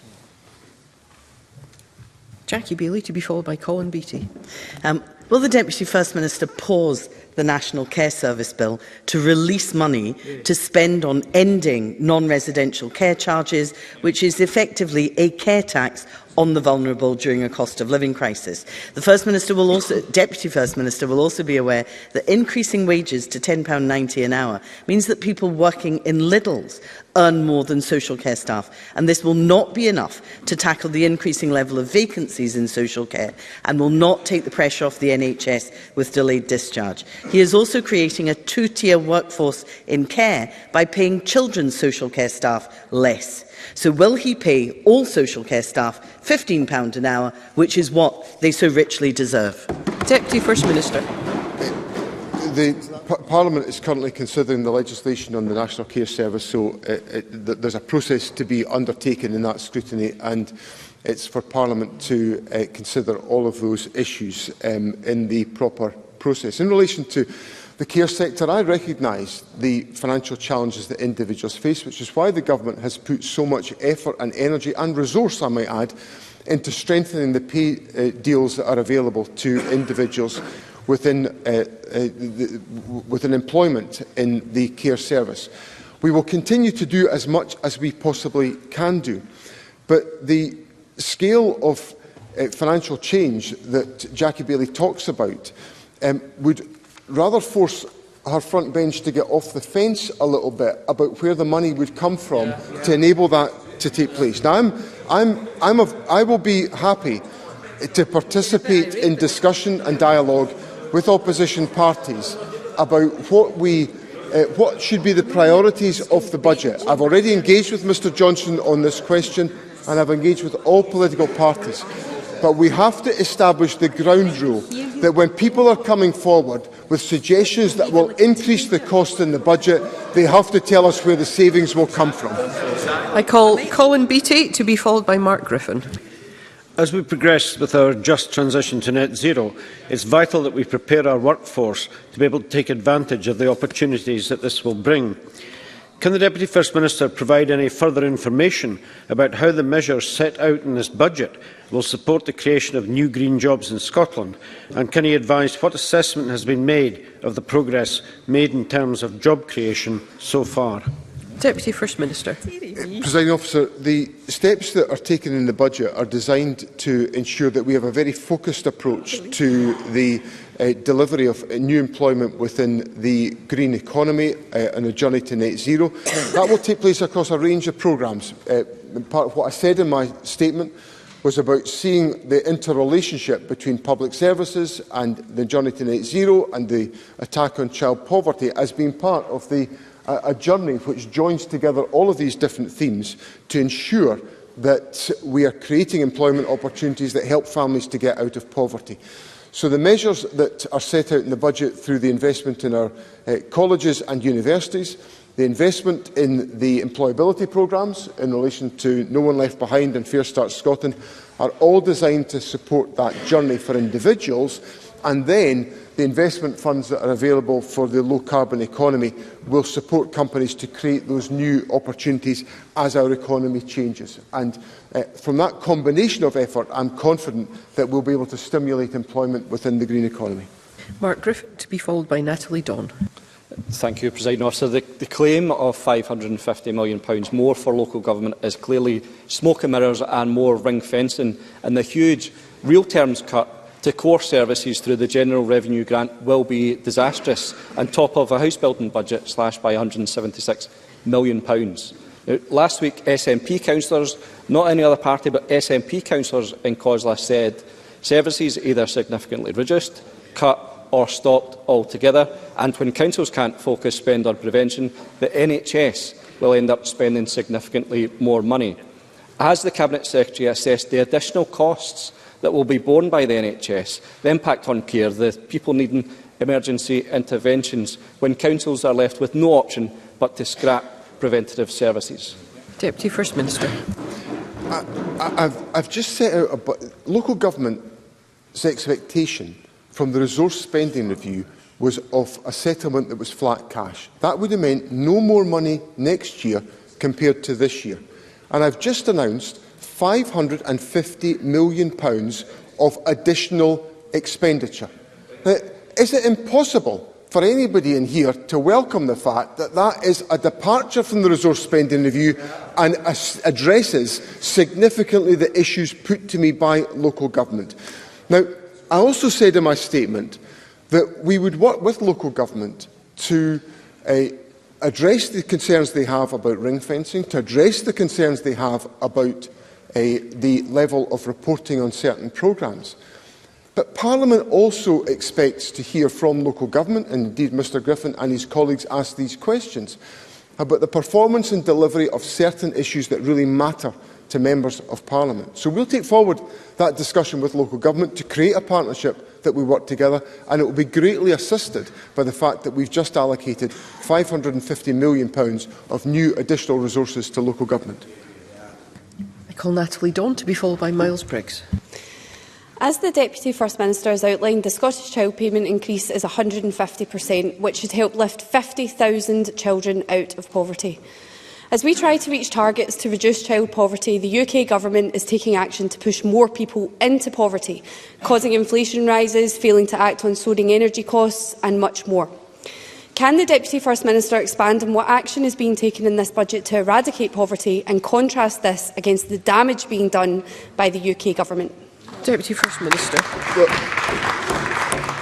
Presiding Officer, there was research work undertaken by the Government earlier on this year which indicated that if the UK Government had reversed its measures to restrict benefits, it would put £780 million into the pockets of people in Scotland. Now, that's a measure of the scale of the erosion of the financial support available for people on low incomes. Now, that's one of, the Scottish Government has brought forward measures which substantively address some of those issues, in addition to the measures we've already brought forward to mitigate the effects of the bedroom tax, for example. So we are doing as much as we possibly can do within the resources and the powers available to us to address those issues. But the scale of the challenge gets greater by the actions and the negative actions of the UK Government. I call Miles Briggs, to be followed by Stuart McMillan. Thank you, Presiding Officer. The Deputy First Minister mentioned the Butte House Agreement that states that this SNP Green Government will deliver 110,000 affordable homes. Today's budget cuts that housing budget by £215 million in real terms. Now, on the back of that, that is also in a cut we saw last year to the housing budget. This decision will undermine jobs in the construction sector. Now, this SNP government is now driving a housing crisis in Scotland as well. So why have the government Government today ripped up their housing policies? And what are the Scottish Government going to do to make sure affordable homes are actually delivered? Deputy First Minister. I tell Miles Briggs what is driving a housing crisis, and that is the increases in interest rates fuelled by the economic mismanagement of the United Kingdom Government. That is what is fuelling a housing crisis. Now, what the Scottish Government is doing is we are supporting sustained investment over a long term to invest in our housing infrastructure. Very good progress has been made. Indeed, in previous parliaments, the Scottish Government delivered on all of our targets in relation to housing. We are determined to ensure that we do that. I've been very candid with Parliament about the challenges in our capital programme. The cost of capital projects, anything that involves anything that relies on input prices, will be more difficult because of the energy crisis, the energy prices and the rise in interest rates and the effect of inflation. These are all substantive issues that have been fuelled by the actions of the United Kingdom Government. I call Stuart McMillan to be followed by Ross Greer. Thank you, Presiding Officer. I first of all welcome the announcement of the £60.9 million for Ferguson Marine and my constituency, safeguarding shipbuilding jobs and also opportunities. But the Deputy First Minister spoke of his frustration with the UK Government and them not providing additional funding. Can the Deputy First Minister provide an update on the Scottish Government's latest engagement with the UK Government regarding funding, and will they continue to press the UK Government for additional resource? Deputy First Minister. Presiding Officer, in relation to future years, I've set out what the perspective looks like in relation to the spending available from the UK Government. It becomes extremely challenging in the later years of the spending review. I've engaged with the UK Government and set out the perspective the Scottish Government has, and we will continue to do that. In relation to this financial year, I obviously have encouraged the UK Government to recognise the extraordinary inflationary pressures with which we are wrestling at this time, and the UK Government has decided not to change the financial position in this year, which increases the financial strain with which we are wrestling. So I would appeal to the United Kingdom Government to revisit these issues, which must be causing significant difficulty in UK departments, and that call has been echoed by my colleague in the Welsh Government, who has made a similar plea to the UK Government. Thank you. Before I go to the next question, I would again ask for short and succinct questions and responses, and I call Ross Greer to be followed by Paul McLennan. Thank you, Presiding Officer. I'm grateful to the Deputy First Minister for his engagement on tax policy and his consideration of the proposals I made on behalf of the Scottish Greens. These changes build on those already made by the Government and the Greens in 2018. So can I ask what the overall benefit to our public services now is as a result of the changes our parties have agreed since income tax powers were devolved a few years ago? Deputy First Minister. Presiding Officer, in the figure I can give Mr Greer is that in the next financial year, the combined effect of all of the tax changes that have been made in the course of the last few years will be to increase the resources available to us to the tune of £1 billion. So that's the consequence of opting for the progressive measures that we have put in place and what that has generated as an advantage for the Scottish for investment in Scottish public finances as a consequence of our dialogue.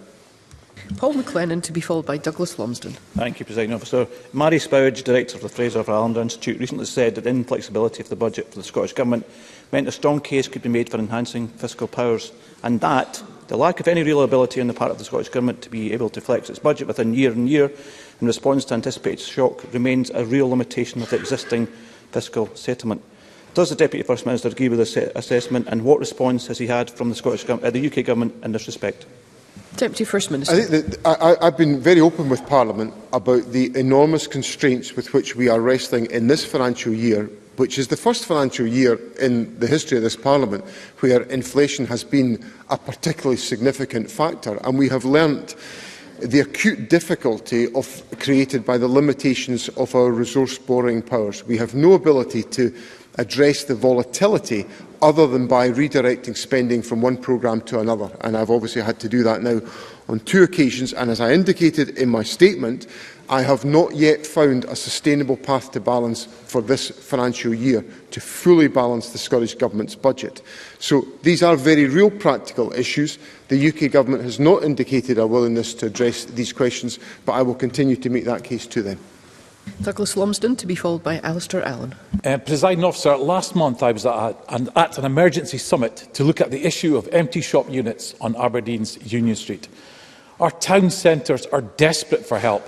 So can the Deputy First Minister tell us how the cut to the city's investment and strategy and the regeneration budget of £66.4 million will help the situation? Because this feels like the kiss of death to our high streets. Deputy First Minister. Well, these budgets reflect the pattern of expenditure around city deals around the country. So there's a whole variety of different factors that go into these budget lines on an annual basis, and they will vary because of the profile of these deals around the country. So I'd encourage Mr Lumsden not to read too much into that particular factor. These are, after all, 10, sometimes 20-year city deals that have been put in place. The other point I would say to Mr Lumsden is, obviously, I have acceded to the request of business organisations to freeze the business rates poundage. I have done that, and that provides substantive assistance and indeed significant savings, because these business rates should have ordinarily increased in line with inflation, and I have opted not to do that in this budget statement. Alistair Allen, to be followed by Paul Sweeney. Brexit continues to hamper Scotland's efforts to establish a well-being economy and maintain parity with the wealth and prosperity of our small northern European neighbours. Does the Deputy First Minister agree that the fiscal damage of being ripped from the EU has made this budget more challenging than it ever had to be? And does he look forward, as I do, to the transformative economic opportunities to come when Scotland re-enters the European single market? Deputy First Minister. Presiding Officer, the Office for Budget Responsibility estimates that the effect of the United Kingdom leaving the European Union has been to depress GDP by 4%. That is just an act of total economic vandalism. And for it to have been perpetrated, it didn't, we could have left the European Union, but we didn't have to leave it in the fashion that we did. We could have maintained membership of the single market, but so determined were the Conservatives to ensure that to be the case would be disastrous. So the only route for Scotland to be able to gain access to European markets with the degree of freedom that we previously enjoyed is for Scotland to be an independent country, and in my view, the sooner that happens, the better. Paul Sweeney, to be followed by Graham Day.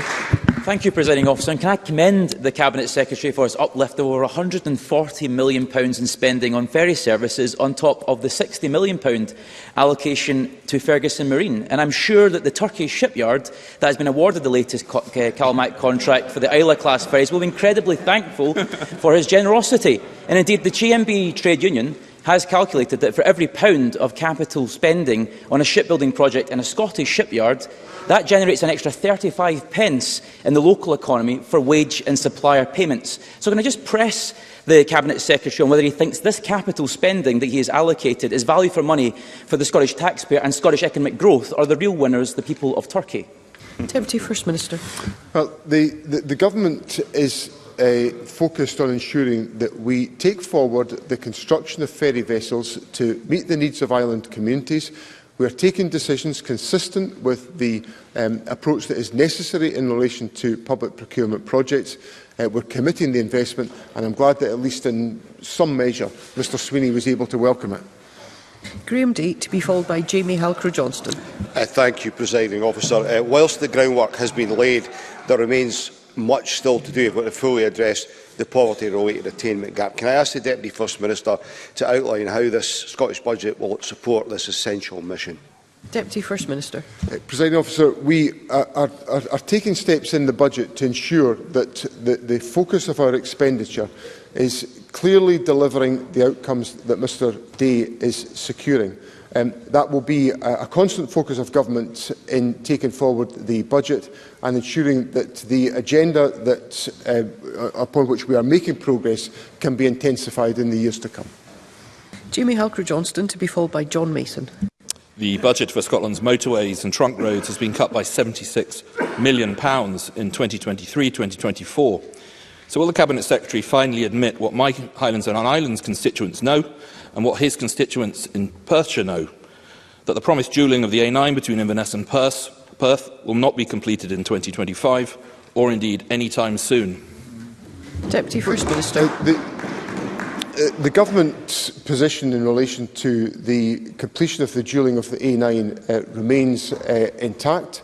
We are taking forward steps in the budget, and there's provision in the budget to do exactly that. I have made the point openly to Parliament that, and these are the hard realities we are wrestling with, the capital projects are going to be more challenging because of the effect of input prices caused by all the circumstances with which we're familiar, which have been fuelled by the mistakes of the United Kingdom government. All of these factors are making those capital projects more difficult to deliver. So the government will address the implications of that on a constant basis as we take forward our policy and capital programme to ensure that we can deliver on the expectations of people around the country. I call John Mason, to be followed by Michael Mara. Thank you. When I was speaking last week to councillors in Glasgow City Council, one of their main requests was for more money. So firstly, I very much welcome the £550 million extra for local government. But can the Deputy First Minister say something more about the flexibility that he mentioned in his statement? Because I think local government, including Glasgow, would like more flexibility, but I accept that at the same time we have got national programmes. Deputy First Minister. That essentially is the dilemma that, with which we have to wrestle, and I aired this in a conversation with COSLA leaders a couple of weeks ago, and I returned to it in a conversation with the COSLA leadership last night, because there is a very close parliamentary interest in the implementation of a number of key programmes and policy commitments, but equally there will be a local desire to have some degree of flexibility about how those priorities are taken forward. And what we have to create is a climate of assurance as we address the issues of flexibility that local authorities are seeking. So it's that type of balance that we have to strike in those discussions, and I will take that forward along with the Social Justice and Local Government Secretary as we advance these issues with local government. Michael Mara, to be followed by Bob Doris. Thank you, Presiding Officer. Our schools in Scotland have lost nearly 100 teachers in the last year before this real terms cut to core local government budgets. Paying for teachers currently accounts for 1/3 of council net revenue expenditure. Presiding Officer, can I ask what modelling has the Deputy First Minister undertaken on the number of teachers that will be lost as a result of his budget?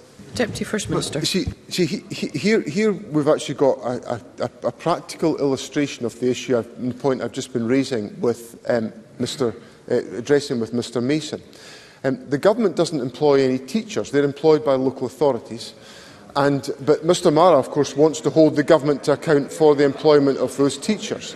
So the government has come to Parliament today, and I've set out a £550 million increase to the budget for local government, higher than the budget this year and higher than local government could have expected. So local government has the opportunity to take forward the employment of teachers, to take forward the investment in public services, given the fact that the government has delivered a funding settlement that is higher and greater and more emphatic than the arrangements that are in place or that local government could have expected. Bob Doris, to be followed by Liam Kerr. Presiding Officer, the Deputy First Minister may be aware of calls by Marie Curie Scotland to use Scotland's social security system to provide enhanced support for those who are terminally ill. I appreciate this would be a new and additional cost in a challenging financial climate, but can I ask the Cabinet Secretary to work with the palliative care community to see what additional support can be provided, and more specifically ask what support will be allocated to palliative care services in this Scottish budget, given the increased number of deaths in a community setting? Deputy First Minister. President Officer, the Health Secretary would be very happy to meet with palliative care organisations to address these questions. Obviously, we are giving a generic, very significant increase to the health and care budget within Scotland. There will be opportunities for organisations to interact with the health system and how that can be taken forward, and I'm sure the issues that Mr Doris raises on behalf of that sector, which provides an invaluable role within the quality of life of our citizens, can be properly and fully considered as part of the budget implementation. Liam Kerr, to be followed by Mark Ruskell. Thank you, Presiding Officer. As the man who had to check that there were no banana skins in the Ferguson Marine deal, it will come as a shock to the public that the Cabinet Secretary is allocating a further £60 million to deliver the two ferries, when they should have already been serving our island communities. But can the Cabinet Secretary tell us which budget he had to cut in order to fund this further spending on the ferries that should have been delivered by now? Deputy First Minister. Well, as Mr Kerr will know, the Government looks at its entire capital programme on an ongoing basis. We look at the phasing of projects, we look at the delivery arrangements for projects to allocate the resources accordingly. What I thought Mr Kerr would have said on behalf of the public is they would expect us to complete these vessels and to ensure that the needs of island communities were met. And that's precisely what the Government is doing. Mark Ruskell, to be followed by Fergus Ewing. Peak time fares on trains are a huge drain on household budgets. Extortionate prices stop many from choosing rail over the private car, and this damages our climate and drives down passenger numbers at a time when they need to build back up. So can I ask the Deputy First Minister how the budget will deliver fair fares for people while boosting the climate and our newly nationalised ScotRail? Deputy First Minister. So we've agreed to put into the fares review £15 million, which will be specifically focused on taking forward an exercise to reduce peak rail fares. It will operate over a 6-month period in the course of the next financial year, and obviously the Government will consider carefully the impact of that measure as to the long-term sustainability of such a proposition. But obviously, if it is successful, then it would be something the Government would wish to continue for a longer period. Fergus Ewing, to be followed by Alexander Stewart. Presiding Officer, between us, the Deputy First Minister and myself have represented for very nearly 50 years, people who use daily and who rely on the use of the A9. And he is, I know, as aware as I am and other members of the tragic death toll that we have seen on this road this year, almost all on single carriageway sections.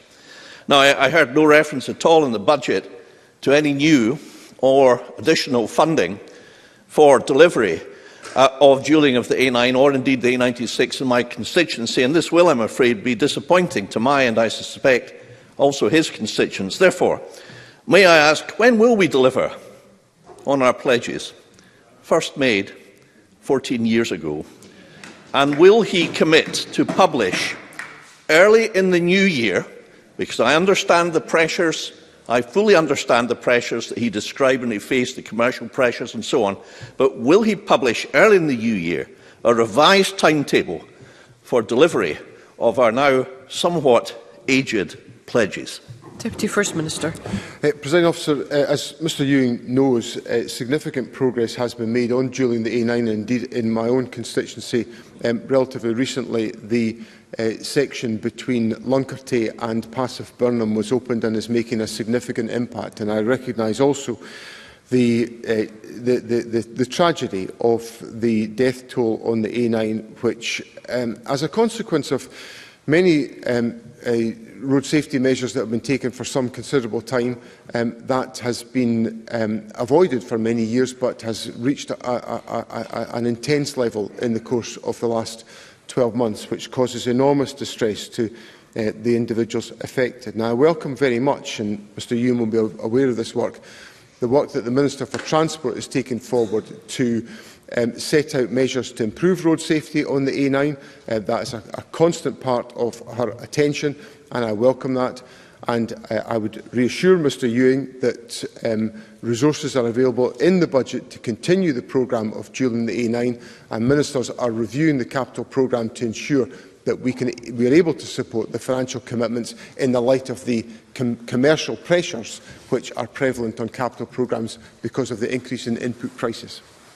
Alexander Stewart, to be followed by Audrey Nicholl. Thank you, Presiding Officer. The statement confirms the position set out in the Resources Spending Review, which are allocating an increase of over £550 million. In COSLA's letter recently, they indicated the black hole was around £1 billion. Council leaders have already indicated that if this was not provided, they would struggle to provide even the basic essential services which communities rely upon. Therefore, Deputy First Minister, which services do you suggest that councils further cut back on due to the lack of funding you're providing in this budget? Deputy First Minister. Can I just point out the argument that's been marshalled in front of me just now by Mr Stewart? So his front bench have attacked me for increasing tax to increase the resources going into the public purse. So if I didn't do that, we'd have to have less money. And then, if we have less money available, no, they say. Oh, well, they're even more economically illiterate than I thought the first time. And then Mr Stewart asks me to increase the money to local government. I just want to give the Tories a warning, and it's given with all the kindness I can generate to the Scottish Conservative and Unionist Party. Every single time a Conservative comes here asking the government to spend more money on any aspect of policy, we will remind them of their hostility to increasing tax and starving the public purse of the resources we require. Audrey Nicholl, to be followed by Colin Smith. Thank you, Presiding Officer. We know that local businesses in town centres across Scotland will be facing increased costs due to inflation, and that will compound pre-existing issues that they have been facing due to changing shopping habits. So can the Deputy First Minister say any more about how this budget will support our local high streets and town centres in this very difficult time? Deputy First Minister. President Officer, the principal thing I can say to Audrey Nicholl is obviously the decision I've taken on freezing the business rate poundage is designed to help those who are in the sectors to which she refers, operating in town centres. There's obviously other work the government takes forward in relation to some of our regeneration activity, which is designed to assist the development of town centres, and that dialogue will continue around the country to support communities that are affected by the difficulties and challenges that are faced. Colin Smith, to be followed by Fiona Hislop. Thank you, Presiding Officer. The Government sets water charges for the year ahead based on the Consumer Price Index in October. That was 11.1%. As the Deputy First Minister said, that's soaring inflation. At a time the Government is telling people to set up for pay deals less than this inflation, why in the middle of a cost of living crisis is the Government hammering families, including low-income families who all pay water charges, with such an eye-watering hike in their bills? Deputy First Minister. But as a matter of fact, the Government doesn't set water rates. They are set by the Board of Scottish Water, and the Directors of Scottish Water have got a responsibility to take forward that decision. Now, I'm quite certain that the Board of Scottish Water will be aware of the cost of living challenge that is facing people around the country, and will consider these issues when they take the decision about the level of water rates in Scotland. Fiona Hislop, to be followed by Liam MacArthur. In all the big budget figures and announcements, it might be possible to forget a smaller number, but most significant in importance, group of young people who most need our continuing support.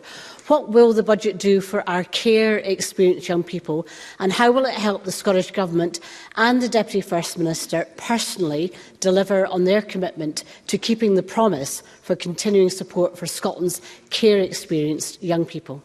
Deputy First Minister. President Officer, there are two elements of the budget which are relevant in answering the very important question that Fiona Hislop puts to me. The first is the investment the Government is making of £50 million to further develop whole family wellbeing, which is a holistic family-based support programme. We've also allocated in the budget £30 million to support our ongoing commitment to the promise. So I hope those two commitments give Fiona Hislop and also the care experience community in Scotland confidence of the sustained commitment of the Government to ensure that we improve the opportunities and the life chances of young people who have experience of care within Scotland.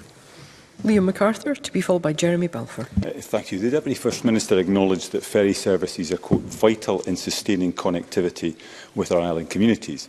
Yet, in the face of fuel and maintenance costs, which are increasing massively, Mr Swinney is delivering a real terms cut to funding for Orkney's lifeline internal ferry services. How does he believe that that will help sustain connectivity for island communities in Orkney, and how much of the £440 million capital spend will go towards helping with the replacement urgently needed of the ageing internal ferry fleet in Orkney? Deputy First Minister. Obviously, these are issues that I discussed recently with Councillor James Stockan, as I recorded in the answers and exchanges that I had with Mr MacArthur yesterday. I am keen to take forward further detailed discussions with Orkney Islands Council on the ferry replacement issue. I recognise the scale of that issue for a relatively small authority, and the Government will engage constructively and actively with Orkney Islands Council on how we can work together to address that particular challenge. Jeremy Balfour, to be followed by Emma Roddick. Thank you, Presiding Officer. Cabinet Secretary, we all support the third sector within this Parliament, but we are seeing a cut within its budget again this year. At last year's budget statement, the then Finance Secretary said that the Government would look out and meet with voluntary organisations to look for a 3-year pay deal. The evidence that the Social Justice Committee has taken recently is that neither the Cabinet Secretary nor yourself have met with SCVO to discuss this. Will he make that pledge again, and will this time the Government follow through on it? Deputy First Minister. I'm very happy to confirm the Government's support for such an approach. That it reflects very much the decisions and discussions we've taken within Cabinet about the way in which we wish to proceed here. I did have extensive discussions with the third sector in the preparation of the budget in advance of today's announcements. I know the Cabinet Secretary regularly meets with the third sector, so I'm very happy to confirm our desire to take forward those discussions. Emma Roddick, to be followed by Monica Lennon. Thank you, Presiding Officer. Despite us not being able to hold the referendum next year that the people of Scotland asked us to, I am glad to hear that the £20 million earmarked for it will be used for a good cause, mitigating one of the worst effects of remaining in this union by tackling fuel poverty. The Deputy First Minister will be aware that in my region, the Highlands and Islands, folk are often hardest hit by this and other rises in the cost of goods and services, with facing some of the highest levels of fuel poverty in the country. So can he expand on how this extra cost of living in the Highlands and Islands has been taken into account when designing the budget? Deputy First Minister. I think it's what we want to make sure with the Fuel and Security Fund is that we are supporting those who face the greatest challenge, and that we assist them in every respect that we can. So the learning that we've had from the Fuel and Security Fund this year, which has been a very welcome assistance to individuals, will be replicated in the fund that we take forward in the next financial year. And I agree very much with the point that Emma Roddick has made about the fact that the issue that we are dealing with is a consequence of the energy frameworks within the United Kingdom, which do such damage to householders, particularly in the north of Scotland, but in all parts of Scotland, particularly those in remote areas and particularly those in low incomes. And it's one of the arguments why Scotland should be an independent country, able to undertake more appropriate or design a more appropriate energy policy that meets the needs of our people, particularly those with vulnerability. Monica Lennon, to be followed by Stephen Kerr. Thank you, Presiding Officer. Can I ask the Deputy First Minister what provisions will be made in the budget to support the life-saving services provided by Rape Crisis Scotland centres right across the country, amid fears that 28 jobs are at risk due to uncertainty over Scottish Government funding for this trusted and vital charity? Deputy First Minister. I'm aware of the concerns that have been raised, and obviously I value very much the services that Rape Crisis Scotland are providing. The Government has made financial commitments which provide funding that continues into the latter part of 2023, but I understand there are earlier challenges to that. So I give Monica Lennon the assurance that the Government will engage constructively in addressing that issue. It's not all about a next year issue, some of it is about a this year issue, which, as I have recounted to Parliament, is particularly challenging for the Government, but I do come at this from a sympathetic point of view, and will try to address these issues. And Stephen Kerr. Thank you, Presiding Officer. How can this budget be a budget for skills when it cuts SDS's budget? There's already a freeze on additional apprenticeship places. So say the Scottish Training Federation. They say that the current freeze on apprenticeship places will see training providers going out of business, redundancies and apprenticeship training disrupted. So will the Deputy First Minister confirm that the SNP seem to have abandoned their target of 25,000 apprenticeships? And does he recognise that common sense should tell us that this particular cut to SDS is the very last thing that our economy needs at this time? Deputy First Minister. Here we go again. Here we have another Conservative who doesn't believe in us raising tax to increase the size of the public purse, wanting us to spend more money on a particular issue, however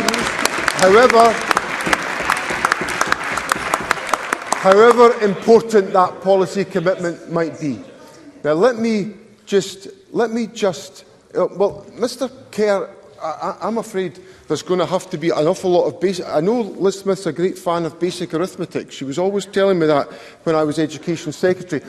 Mr. Kerr needs some assistance with basic arithmetic, Liz Smith, because Mr. Kerr is asking me to increase the budget for Skills Development Scotland at the same time as his front bench is telling me not to increase the money for public expenditure as a whole. Now, just to reassure Mr. Kerr, I've just addressed that point, Mr. Kerr, and no amount of waving papers at me and shouting and all the rest of it is going to. I'll just repeat it all again, and I'm being encouraged to be brief. Now, in relation to the 25,000 target, the Government is absolutely committed to the 25,000 target. Indeed, pre-pandemic, the Government was on the verge of achieving its 30,000 target in modern apprenticeships. And there are modern apprenticeships available to be, there's capacity in the programmes at this stage, and we are confident that these can be achieved. I would also point out to Mr. Kerr that as part of the budget, and he didn't welcome this bit, there is more resources being allocated to universities and colleges, which obviously contribute to the skills opportunities and capacities of our country. Thank you. That concludes the Ministerial Statement on Scottish Budget 23-24. Point of order, Stephen Kerr.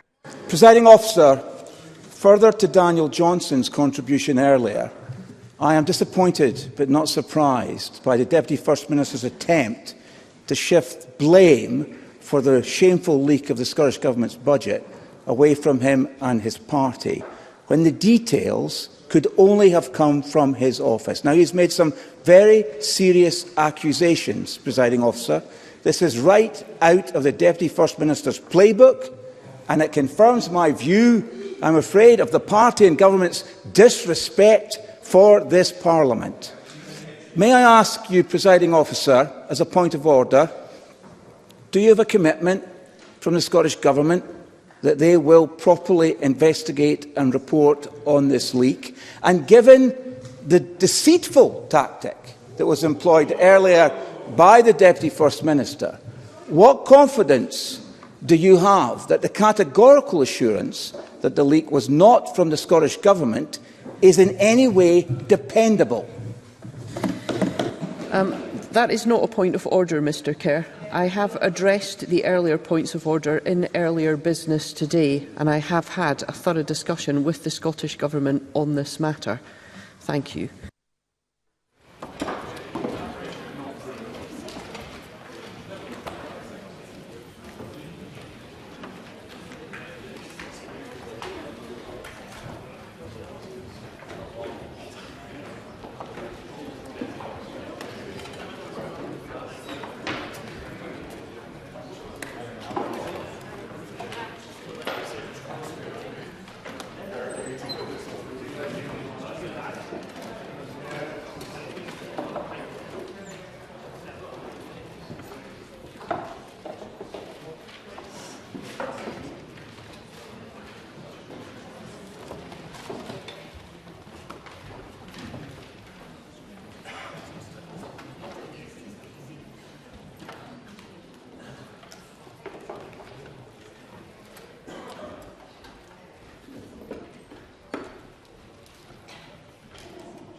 Okay, the next item of business is a debate on motion 7247 in the name of Tom Arthur on asset transfers and community empowerment. 5 years on, I'd invite members wishing to participate to press the request to speak buttons now or as soon as possible, and I call on the Minister to speak to and move the motion around 10 minutes. Minister. Thank you, Presiding Officer, and I'm grateful for the opportunity to bring this debate to Parliament, providing us with an opportunity to reflect on the progress we have made in 5 years since introducing landmark asset transfer legislation that has empowered our communities to take on many of our public places and spaces. Today's debate provides us with a chance to hear about the difference asset transfers have made locally in Scotland, enabling community organisations to take over management and ownership of many public spaces. It also allows us an opportunity to consider some of the challenges we face, such as supporting our most vulnerable communities to engage with asset transfers. Community asset transfer isn't something new. Our communities have a long history of owning and managing land and buildings. Local authorities have worked with community organisations for many years, agreeing transfer of assets that have often been surplus and where the benefits of community management have been recognised. I would like to take a moment to acknowledge the hard work carried out across the country by local authorities and other public service partners to develop community asset management and ownership strategies. Since the introduction of the Community Empowerment Act 2015, this initial good work has been strengthened by introducing new rights for community organisations submitting asset transfers, including a right of appeal, and by placing new responsibilities on public authorities to decide on applications in set timescales, transparently, and publish details of their assets and asset transfer activity annually. Since asset transfer legislation was introduced in January,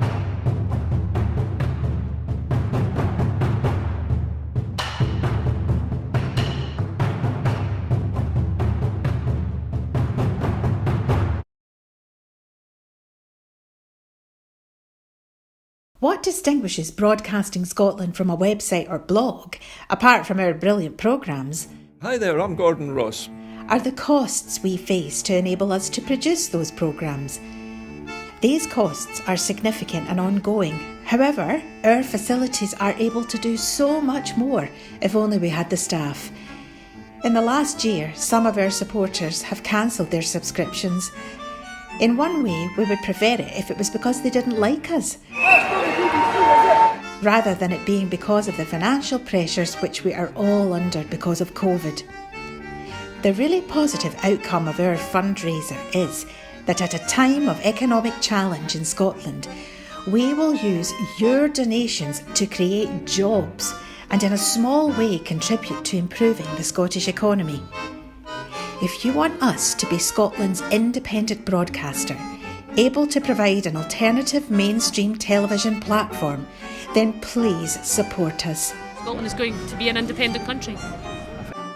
Just imagine what we could do if we had even 1% of the BBC Scotland channel's budget. Imagine. And then please consider turning your imagination into reality. Please support us if you can afford it.